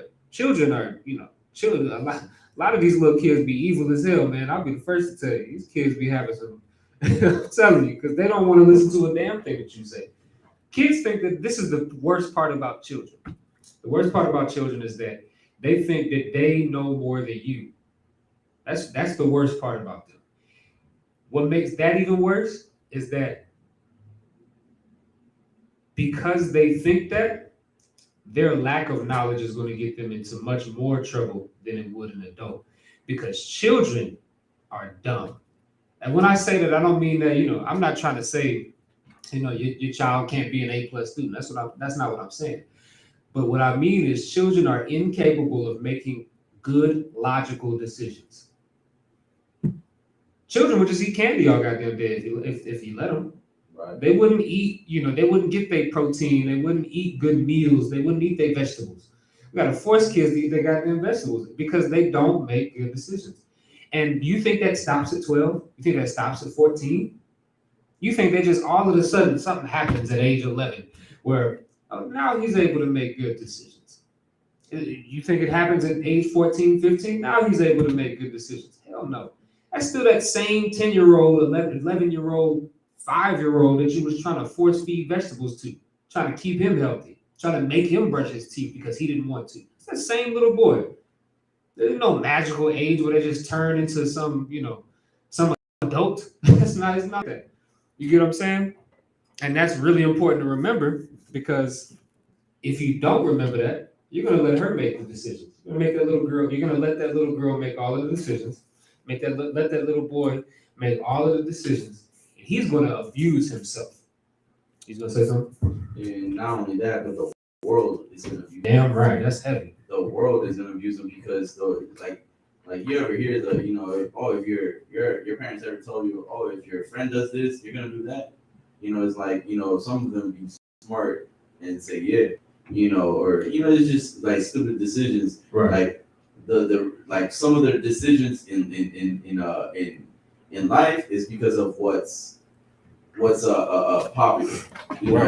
That whole bandwagon is like that child feels like the pressure is on them to join the whole, the circle of potheads, the circle of adultery, the circle of all whatever, right? Right. Whatever circle they everybody's talking about, or whatever your child wants to be nosy in, he's gonna choose for that reason because of their what's that word? Curiosity. Right. Because they're curious, just like Eve was. That's real. That's real, and that's important. And you have to know that. You have to know that when you're raising children. You have to know how stupid they are. You think that that child is smart, he's not. You think that that girl is smart, he's not. Maybe I'm academically smart, but that child, if given enough freedom, is going to abuse themselves. And let's see how. Go ahead, verse 12. Verse 12. She will open her mouth as a thirsty traveler when he had as a thirsty traveler when he has found a fountain and drink of every water near her. That's what your daughter is going to do, man. If you don't correct your daughter when she needs it, if you don't tell your daughter no, if you don't punish your daughter when she needs to be punished, she's going to be the type of person that does this here. She's going to drink of every water near her. What is that talking about? That's talking about her having sex with everybody. And now you might look at that like, well, how the hell does you might look at that like, how the hell does me not punishing my daughter or being a good parent or whatever you want to call it turn my daughter into a slut? What's the relation there? I'll tell you what the relation is. When a woman can get away with whatever she wants, she's going to do the things all the time that make her happy. It's the same thing. This is also the same thing with men. Little boys can grow up that same way, right? Now, what is the biggest thing one of the biggest things that's pushed in America as happiness? Sex. That's what everybody loves. It's in all of the rap songs. It's in all of the pop songs. The goddamn the R&B songs. We ain't got to go there. Sex is every goddamn word. When you watch the movies, listen. Before I get to you, the goddamn the new Wonder Woman movie or whatever, it's full of sex scenes. I'm like, God, I thought this was supposed to be for like kids. I know it's not supposed to be for like kids, you know what I'm saying? But it's a goddamn superhero movie based off of a comic book. And it's sex all through there. And you ain't even gotta go watch a movie. You could just turn on the TV and let a commercial come up. Sex is everywhere. So when you let that little girl believe that she can do whatever she wants to make herself happy, when she finds out that sex is what makes her happy, because sex is awesome, I ain't gonna lie. You get what I'm saying? Sex is a great thing between a man and a woman, between a husband and a wife. But when you use it improperly, you become what this woman is, which is a whore. She'll drink up any water, anywhere, no matter who it's coming from. Go ahead. No, I was going to add, to a young man, it's like a young boy. He's taught, depending on who's around him, right? He might think that, sex, losing, or I wouldn't say losing. I would say more like, having sex with a woman is what really makes you into a man. Yeah, they say that. They say it a lot. They used to say that a lot when I was, growing up. You ain't a man until this, and that. God. Or when did you become a man? And some, will brag about, 12, 14. I was like, God damn, how? Like, all these, throw 6, ages like, young, children. Right. Throw it's like adults throwing ages when they were young. It's like, that was child abuse. Like, you had to call someone. Have you talked to anybody? Like, right. It's like situations like that. It's like, and it's because of what we're raised with, who taught us. If we're not taught right, then your children will be abused. Right. Just like this woman, she's gonna be abused, and she's gonna drink of every water. It's a lot, dude. Come on, man. It gets worse. Keep going. By every hedge will she sit down and open her quiver against every arrow. I think that's so goddamn explanatory. You know what I'm saying? But you know what a quiver is? That's so you got a quiver is the bag that holds the arrows. So she opening that bag to receive all of those arrows. I mean, it's just simple. She's a slut. You've raised a slut because you don't want to pay attention to your daughter. And you don't want to correct her. You want to let her run you. You want to, you just want to let her do whatever she wants to be happy. That's what America has caused us to do.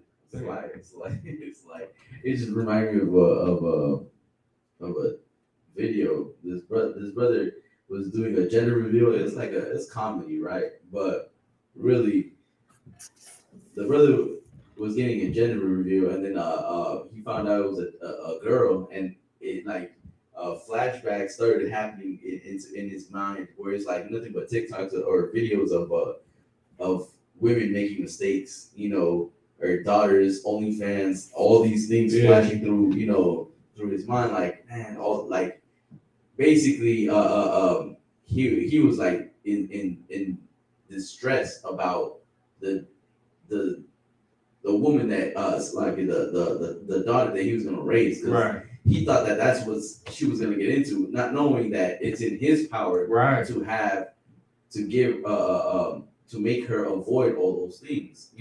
It's in his power, but because if you like that man, you gonna be weak enough, and so will your daughter, and your daughter is gonna fall into all those things. God, no, that's damn right. On the TikTok videos, man. So some of these little girls be playing these, they call them pranks, but they just be whores. And I be going through them comments and be like, some of the comments be like, please, Lord, anything but a daughter, because they don't want to have daughters, because in their mind, a girl's gonna grow up to be a slave. But like you said, they don't realize that it's in their power to stop that little girl from being a slave, because America wants that little girl to be a whore. That's what America wants. And America knows, we ain't got to even get into that, right? But it's in their power, right? Go ahead. I was just gonna add, you know how America wants your daughters to be a whore, is that when even during the COVID they did a drive-through strip club. That's I mean, how much more clear can it get? Why? You can't even go inside of a strip club because there's a pandemic that's killing millions of people. Yet you could drive through this little strip club and see some damn, some poor girl, you know what I'm saying, shaking her behind for you in a drive-through. Think about how low that must feel. But I mean, let's move on to the next part. Give me Ecclesiasticus, the 30th chapter. Right, we're gonna talk about raising men now. That's what we're gonna talk about. We're gonna talk about, we already talked about how to raise a good wife, right? Basically, all that is, just be diligent, right? When you're teaching your daughter, be diligent in showing her how to be a real woman, and it's going to take away sleep from you, like we just read. It's going to be hard. It's not going to be easy, but you have to do it, because you're going to raise the type of woman that every man is going to want. You're going to raise the Proverbs 31 girl. That woman that's in Proverbs that we read about, that virtuous woman, right? Her candle goeth not out by night.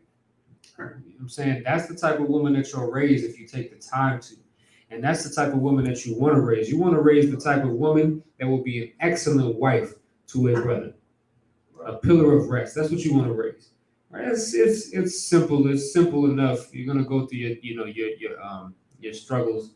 You're gonna jump through some hurdles. You know what I'm saying? Go through some obstacles. But ultimately, if you follow the guidelines with just a couple of scriptures that we just read, you'll be straight. You'll be all right. You'll raise you a good daughter, of course, with the help of the council of the UPK, and you'll be all right. You know what I'm saying? It's that simple. But now let's talk about how to raise a man, right? Or to raise a husband for a wife, right? Give me Ecclesiasticus, the 30th chapter, verse 1. Book of Ecclesiasticus, chapter 30, verse 1. He that loveth his son causeth him oft to feel the rod. Causeth him often. And that's oft is Quaker English for often or a lot, right? He that loveth his son causeth him often to feel the rod. What's that talking about? Whooping that boy's tail. Whoop him. That's listen, man. You got to do it, man. You get one thing that Officer Malakwaf said that I absolutely agree with. Officer 5K Malakwaf out of Houston. He said that kids, when they're young, the only thing they understand is pain. That's it. They don't understand anything else. You whooping that child is going to help that child, because they're going to understand when I do this, then I get pain. So if I'm bad, I get pain, right? Just the same way that a stovetop, a child coming to touch on the stovetop, it's gonna burn him. If that stovetop is on, it's gonna burn him. And after he does that, he's gonna realize, okay, if I go touch that stovetop, it's gonna hurt me. So I'm never gonna touch that stovetop again. That's how children learn, right? So just like here, he that loveth his son causeth him often to feel that rod, meaning that rod of correction, right? Today, it's a belt. don't be listen, just I ain't gonna go too far deep into it, but just don't be like those wicked parents that use extension cords and all. That's a terrible thing. Don't be a child abuser. That's what you never want to be. This is not talking about being a child abuser, right? That's a child abuser is cruel, and that pain that you're trying to inflict as a child abuser is not to correct that child. You just want to hurt them, right? Right. You ever hear, or I don't know if you ever had a conversation of around your family? It's like, what's the worst thing you ever got hit with? God, You're, yeah. It's like, it's like, yeah, this and that. Oh no, I got this and that. It's Right. like, what's the point of all that? What are you trying to prove? Right. Like, you done, you made it worse, or you had it worse than all of us.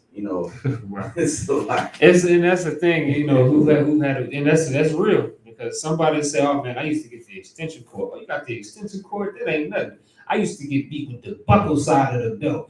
That buckle, I was getting up. I'm like, damn, that's fine. Listen, man, I don't want to talk about us getting abused. Let's eat. You know what I'm saying? Like, you talking about how you had welts on your body. Like, come on, man. And of course, that's not the point. Don't give your child welts, man. That's not what this is about, man. You just correct your children. We all understand. We all grown here. Just correct your children. Don't hurt your children. I hope everybody understands what I mean. All right, keep going. That he may have joy of him in the end. Right. So you have to correct that child often, so that way you can have joy of him in the end. Meaning, while that child is young, correct him. The same way the scripture just said to correct him, as often as it need be. Because when he gets older, you'll be able to enjoy that child. What is that talking about? That's talking about that child is going to obey you. He's going to listen to what you tell him to do, and he's going to be a good man. You're going to make a good man out of him. He's going to be a good man and somebody that's worthy of respect. Right? Keep going. He that chastiseth his son shall have joy in him, and shall rejoice of him among his acquaintance. Right. We're going to be able to speak well about our children. Right? We're going to be able to talk about how great our children is amongst each other. Right? Officer Matazar is my acquaintance. You know what I'm saying? That's my brother. I'll be able to go up to him and we'll be able to exchange stories about how great our sons have been. Oh man, my son, it's crazy, man. He just got up this morning. He started washing the dishes, took the dog out, and mopped the floors and all that. I'm like, damn, I didn't even ask him to do that. You know what I'm saying? And he gonna be like, man, I feel you. Same thing happened with me. You know what I'm saying? My daughter, she did this, that, and the third. She just got up and started doing good things. I asked her why she did it. She said, I just wanted to help out, Dad. You done raised a good child, man. You know what I'm saying? Why? Because there was a time when they would never take out the trash. They would never wash the dishes and do chores. They didn't want to do that. You get what I'm saying?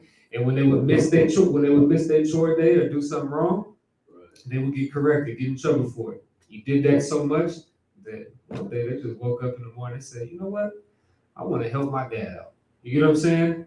You're going to enjoy that child later on. Right, it's like, it just like once again, really popular. So I don't mean to jump off. No, It was it's like wrong. two Asians, talking. It's like, oh yeah, my son, he just graduated college. He's a doctor for this and that. He's like, oh yeah, how old is he? 9.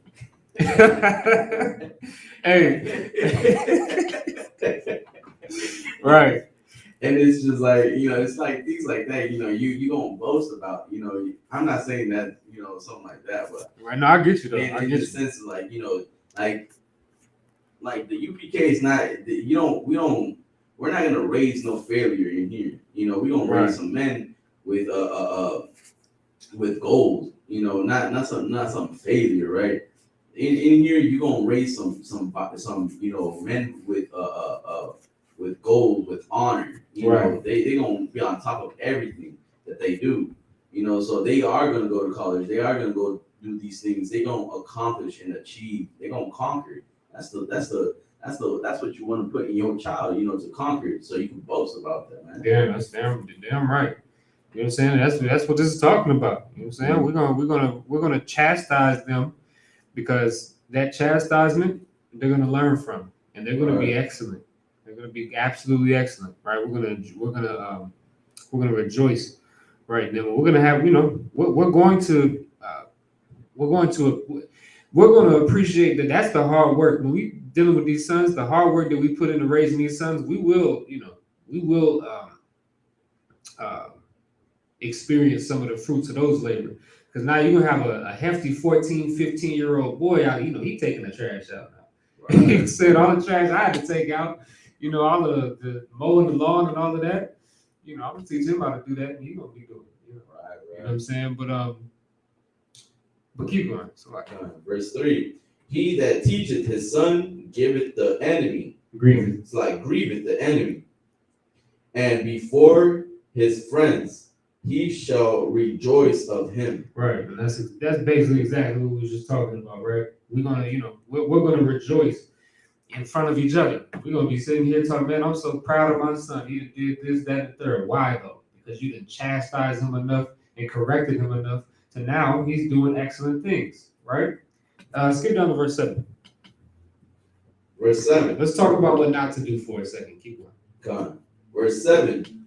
He that maketh too much of his son shall bind up his wound. If you make too much of your son, you're going to bind up his wound. You're going to hurt your son, man.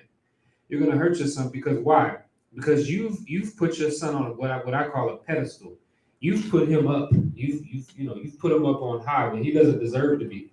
A lot of people. I call this the participation trophy. You get what I'm saying? Just because he's your son, you big him up on everything. No, man, listen. Be realistic. If your son is terrible, know that your son is terrible and do something about it. Because if you don't, you're just gonna hurt him. Your life is gonna be hell, but not only yours, his too. Because just like we was talking about earlier, he's gonna have to learn the hard way because you wouldn't teach him. Because you didn't teach him, he's gonna go and learn. He's not as big and mighty as you said he was. He's not as good of a man as you said he was. And the streets are gonna show him. The police are gonna show him. Everybody around him, his wife, everybody's gonna show him that he's nothing. Because you never built him up to be anything, because you let him, reach his peak in your mind. You can't do that. Right? Keep going. And his bulls will trouble and cry, and his bowels will be troubled at every cry. Mm-hmm. And horse not broken becometh hard, headstrong. Right. So a horse that's not broken becometh headstrong. What's that talking about? A horse, you have to break a horse. When you find a wild horse, you have to break him, because that horse is not going to want automatically by nature for some man to come sit on his back and ride him. You hop on one of the wild horses if you want to. That thing is going to kick you off of him and stomp on you, right? That horse has to be broken, which means what? You have to train that thing. You have to train that horse in order to, to use him for what you need, right? And keep going. And a child to him, and a child left to himself will be willful. Right, a child left to himself will be willful. That's talking about the fact that a child that's left to himself, he's gonna do whatever he want to do. And once again, like we said earlier, whatever they want to do is, whatever makes them happy. We know as adults, especially in the truth, we know as adults that life is not about being happy all the time. Sometimes you have to suffer. It's that simple. Sometimes you don't get to do the things that make you happy. Sometimes you gotta say, listen, man, I give up my Friday nights because I'm in class. And then even after class, I give up those Friday nights because I know I got the Sabbath service the next morning. You get what I'm saying? That's just a sacrifice that I'm willing to make. Life isn't always about, being happy and doing things that make you happy. That's the biggest lie that America's ever told us. You know, just do whatever makes you happy. Don't do that, man. You know what makes murderers happy? You know what made Ted Bundy happy? Murder. Should he have just done whatever made him happy? Absolutely not. Because then I think 20 people would be alive. You know what I'm saying? 20 more people would be alive because he murdered about 20 people, or however many people he killed and ate. You know what I'm saying? Don't do whatever makes you happy because a lot of times the thing that makes you happy is reckless. Like I said, ask Ted Bundy. Killing made him happy. He killed like 20 people. Right? But let's keep going. Right. Conquer thy child, and he shall make thee afraid. Right. So it says, conquer thy child, and he shall make thee afraid. This is talking about when you, the best way that I could say it in New English is coddle. You know what I'm saying? To coddle your child is like baby your child, right? And let him do whatever he wants. If you do that, he's going to make you afraid. Meaning he's going to become boss over you. Imagine that. Imagine your child. For a lot of us, we ain't got to say imagine. We've seen it happen. Look at white people. It's a lot. It's a lot. Right. Like that's what I'm saying. Like look at white people. Like those little boys, man. Them little cats, man. They run their mother and their father. I saw this video. I know we're running a little bit over. We're gonna have to run a little bit over, but man, listen, I saw this video where this little white boy, so the two parents, right? They putting up a new TV. Putting up this new TV, trying to set it up or whatever. And this little boy get to hitting the TV with a hammer. You saw that, right? I seen that. Yeah, it's like viral, right? So, and they not doing nothing to this little boy. They barely telling him to stop. A new TV. A very new TV. It ain't even got the sticker. If you look at the video, the sticker ain't even off of it yet. And this little boy running up to the TV, bang, bang, hitting it with the hammer. Like, stop. I'm gonna call him Connor. I'm gonna call him Connor because that's like an average white name, right? They're like, stop, Connor. He not listening. White kid, no kids. I want to leave that just to white kids. No kid is going to listen without what I said earlier. Pain. If they listen, man, if they took the belt to that little boy's behind, that TV would still be working today. But because they didn't, they allowed that boy to destroy that brand new TV. And man, and it hurt my soul. I said, God damn. I said, these people do not know. And now this should, just as a side note, this should show you that if they don't know how to govern their own households and their own children, like the scripture said that their children, that children rule over them, right? They do not know how to run a nation. Like I said, if you let your children run over you, you couldn't run a nation. And that's what we say in here in ISUPK. For any Black, Hispanic, or Native American man, if you can't run your household, you for damn sure couldn't be a leader in here. Right. If your household ain't in order, you couldn't be a leader under your house shot. It's impossible. Right. You get what I'm saying? But as you know, that's what this is talking about. This is talking. Were you gonna say something? No, you good. And that's exactly what this is talking about. This is talking about you. You babying that child. He's gonna rule over you, and you're gonna be afraid of him. Imagine that. Imagine it's a likely, but imagine being afraid of the son that came out of your, of your seed. You know what I'm saying? This child that you created and nursed from, your wife nursed him as a baby, and you're now afraid of this little boy. But it happens. It happens. And it's because you've babied that child. Right? Keep going. Play with him, and he will bring thee to heaviness. Now this is a heavy put. Now this is some real Benjamite stuff going on right here. I like to say it like that because it's hardcore like that, right? But in all reality, this is some Israelite stuff. I'll be fair, right? But the Benjamites do it today is the reason why I say that. Most Judites don't live by this standard. Most of the tribes don't live by this standard. You gonna say something? It's kind of almost describing that parent that calls their son best friend. Con, You know, yeah, like, exactly, yeah, the best friend, or you have to have a bond with your child, like, right.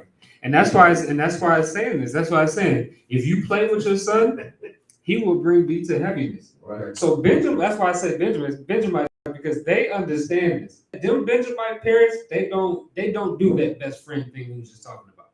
They don't do that, right? They don't, they don't play with their kids.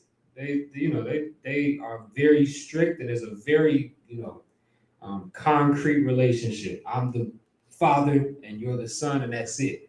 But a lot of times, like you said, a lot of times our people will become best friends, what I'm saying, with their children. And that's a dangerous thing. That's absolutely dangerous because what we just read, it's gonna bring you to heaviness, which is what sadness and stress, frustration. That's what heaviness is. You know what I'm saying? Because you play too much with your kids. Yeah, weird. Like low key, it's like we know this because from what I see, it's like white people do this, and I've heard of a joke how it's like the white friend tells the black friend, right? Hey, your mom can't come in here and talk to you the way Right. you want to talk. She wants to talk to you.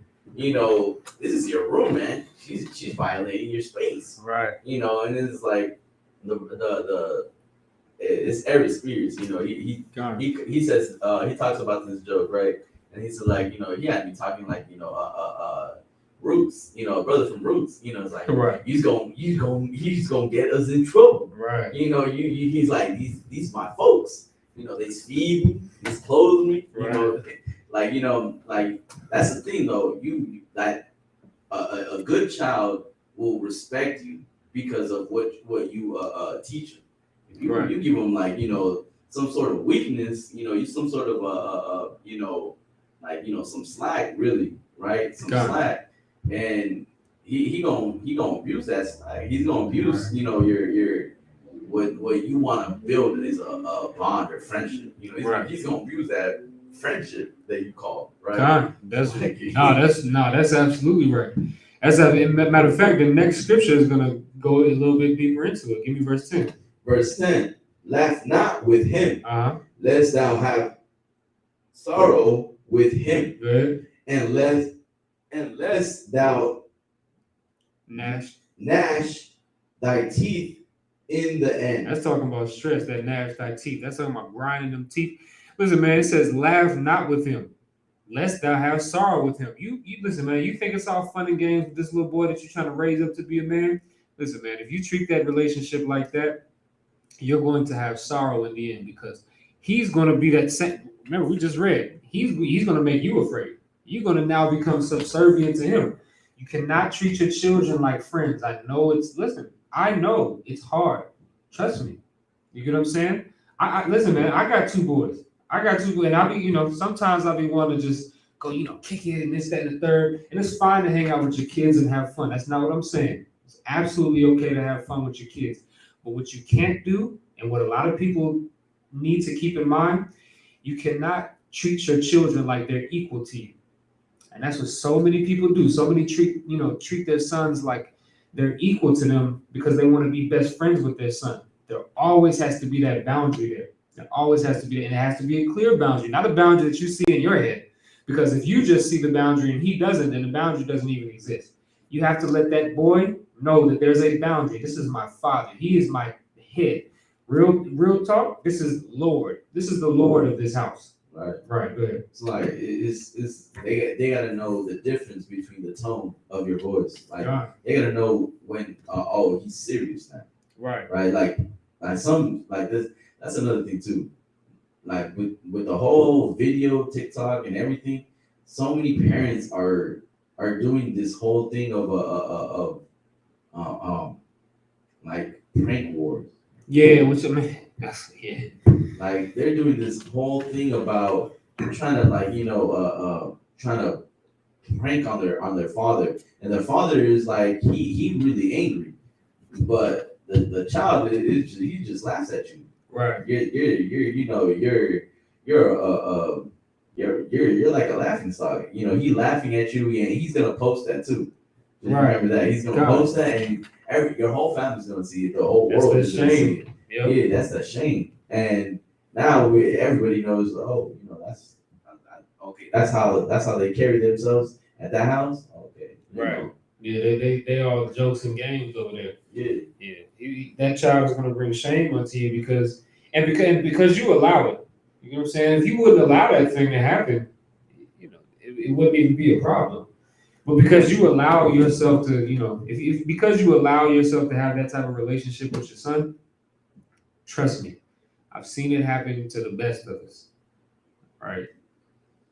You allowing yourself to have a playful relationship or a best friend relationship with any one of your children, it never turns out good. I've seen sisters do that with their mother. Sisters, they be trying to be best friends with or I'll say sisters be trying to be best friends with their daughters, right? Man, listen.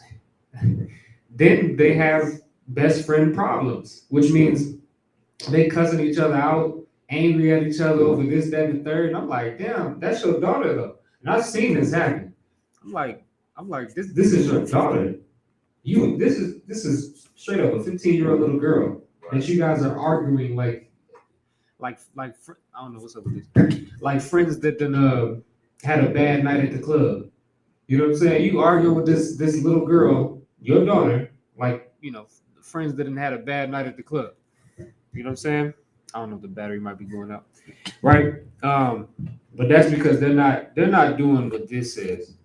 They're doing the opposite, right? And it's gonna cause problems, right? Let's keep going. We're almost done. Give me verse 11 real quick. Verse 11. Give him no liberty in his youth, and wink not at his folly. Hold for me Deuteronomy the 6th chapter. Right? So the scriptures say, give him no liberty in his youth. What is that? Well, that's talking about freedom. Don't give him freedom. Don't let your son just do whatever he want to do. Because like I keep saying consistently throughout this class, he's going to do whatever he wants if you let him. And whatever he wants is going to hurt him. If we're talking about raising up young men to become husbands for a wife, then we're going to have to understand that that's a big role that he's playing there. Right. And that requires the one key thing that Officer Matazar said is discipline. That's what this is going to, in order for a man to be a good husband, he's going to have discipline. Why? Because most women, even the ones that were raised right, they're going to test you and they're going to try you and they're going to test your limits. Sometimes not always on purpose. Right? Sometimes it just piss you off, and you're gonna have to have discipline in how you respond to a situation. Women are very naive, so sometimes they might make a terrible decision that could throw you off of the rail. And if you don't have a father like the one that we're talking about here, then you're gonna respond to that situation however you feel like you should respond to it. But if you do have a father like what we're talking about here, then you're going to have discipline in every decision that you make in regards to that woman. And if we take it even back, you're going to choose a good woman. You know what I'm saying? Like that's part of this. That's part of this whole thing, right? But regardless, no woman wants some undisciplined man. You get what I'm saying? And your upbringing, it plays a big role on whether or not you're going to be a good husband to a woman. You know what I'm saying? Or to women, right? So I get right. But so now what we're going to do is we're going to read this last scripture because this scripture is the number one way that you can raise a son or a daughter to be a good husband or wife. This is the number one way that you can be sure that your child is going to be an excellent father, excellent mother, excellent husband, excellent wife, excellent brother, excellent sister. That's what this scripture is about to help you out with. All right. Deuteronomy 6 and Deuteronomy chapter 6 and verse 4. Book of Deuteronomy chapter 6 verse 4. Hear, O Israel, the Lord our God is one Lord. right? So the scriptures say, "Hear, O Israel, the Lord our God is one Lord," right? This is a famous scripture in the UPK because this is a heavy scripture. For one, it defeats all of the Trinity, doctrine. It just really it does, right? But this scripture in the Hebrew is Shemai Yashar Allah Yahweh Allahaya Nawa Yahweh Akkad, which is this scripture translated: "Hear, O Israel, the Lord our God is one Lord." That's what this scripture is saying, right? But now it's gonna continue on from there. It's gonna say something extremely important that we all gotta remember, right? Keep going. Verse 5. Thou shalt love thy Lord. Slide. Thou shalt love the Lord thy God with all thy heart, and with all thy soul, and with all thy might. And these words which I command thee, this day, shall be in thy heart. So what's these words which I command thee this day? Those words is the law of the Most High. That's what this is talking about. It's talking about the law, right? He's saying that these words, the law, which I command thee this day, shall be in thine heart, right? Be in thy mind. Keep them in your mind. Keep going. Verse 7. And thou shalt teach them diligently unto thy children. Unto who? Unto thy children. Unto thy children. This is what we have to do. If you want to raise good children, you want to raise good children. You want to raise a good husband to have to for a wife one day, or you want to raise a good wife to be an excellent wife to her husband one day. Then you are going to have to teach them according to the law. There's no other way to raise good children. I'm going to repeat that. There is absolutely no other way that you can raise a good child outside of this Bible. Now, you might think I'm far-fetched by saying that. Show me one other way. I'm asking for one. I'm not asking for two or three or four. I'm asking, show me one other way to teach a person how to be a good person. Nonetheless, a child, to raise a child up. Because this Bible teaches you everything you know, or it's like everything that you need to know on how to be a good husband, how to be a good wife, how to be a good brother to your brother, and a good sister to your sister, how to be a good, effective member of your society and your community, how to treat one another. This Bible gives you everything that you need. So now, I'm going to put it to you. I'm going to say it once again. The only way that you can raise a good child is with these scriptures. And if you do that, you'll raise a good child. You'll raise the best wife ever for some lucky brother. And you'll raise the best husband ever for maybe 15 or 16 women. It's a lot. It's a lot. But what my point is, you'll raise good children. Right? And with that, we're gonna go ahead and close out. Once again, if you want to look at the very bottom of the screen, right at the very bottom of the screen, if you're watching online, we have our class schedule, Tuesday through Friday from 7 to 9 p.m. and also on Saturdays for the Saturday service from 10 a.m. to 12 noon. Our address is located at the very bottom of the screen as well. All right, with that, I'm gonna pass class over to Police Officer Mazza.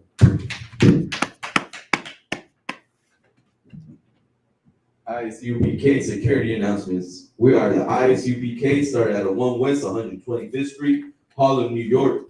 Rule for a new brother and sister. When a new brother or sister comes into the school, they are off limits for 6 months. They are to be saluted only. They are here to shed themselves of the world. If they need transportation, the teacher will arrange it.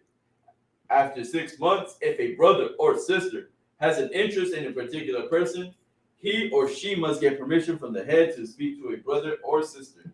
There's another 6 months in which the brother and sister will court each other. After 6 months period, the brother and sister will get permission from the head to marry.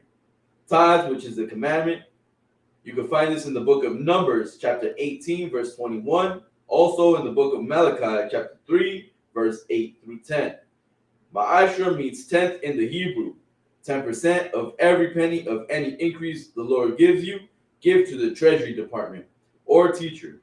Priest fund, free will offering for priests, not mandatory. Whatsoever amount you would like.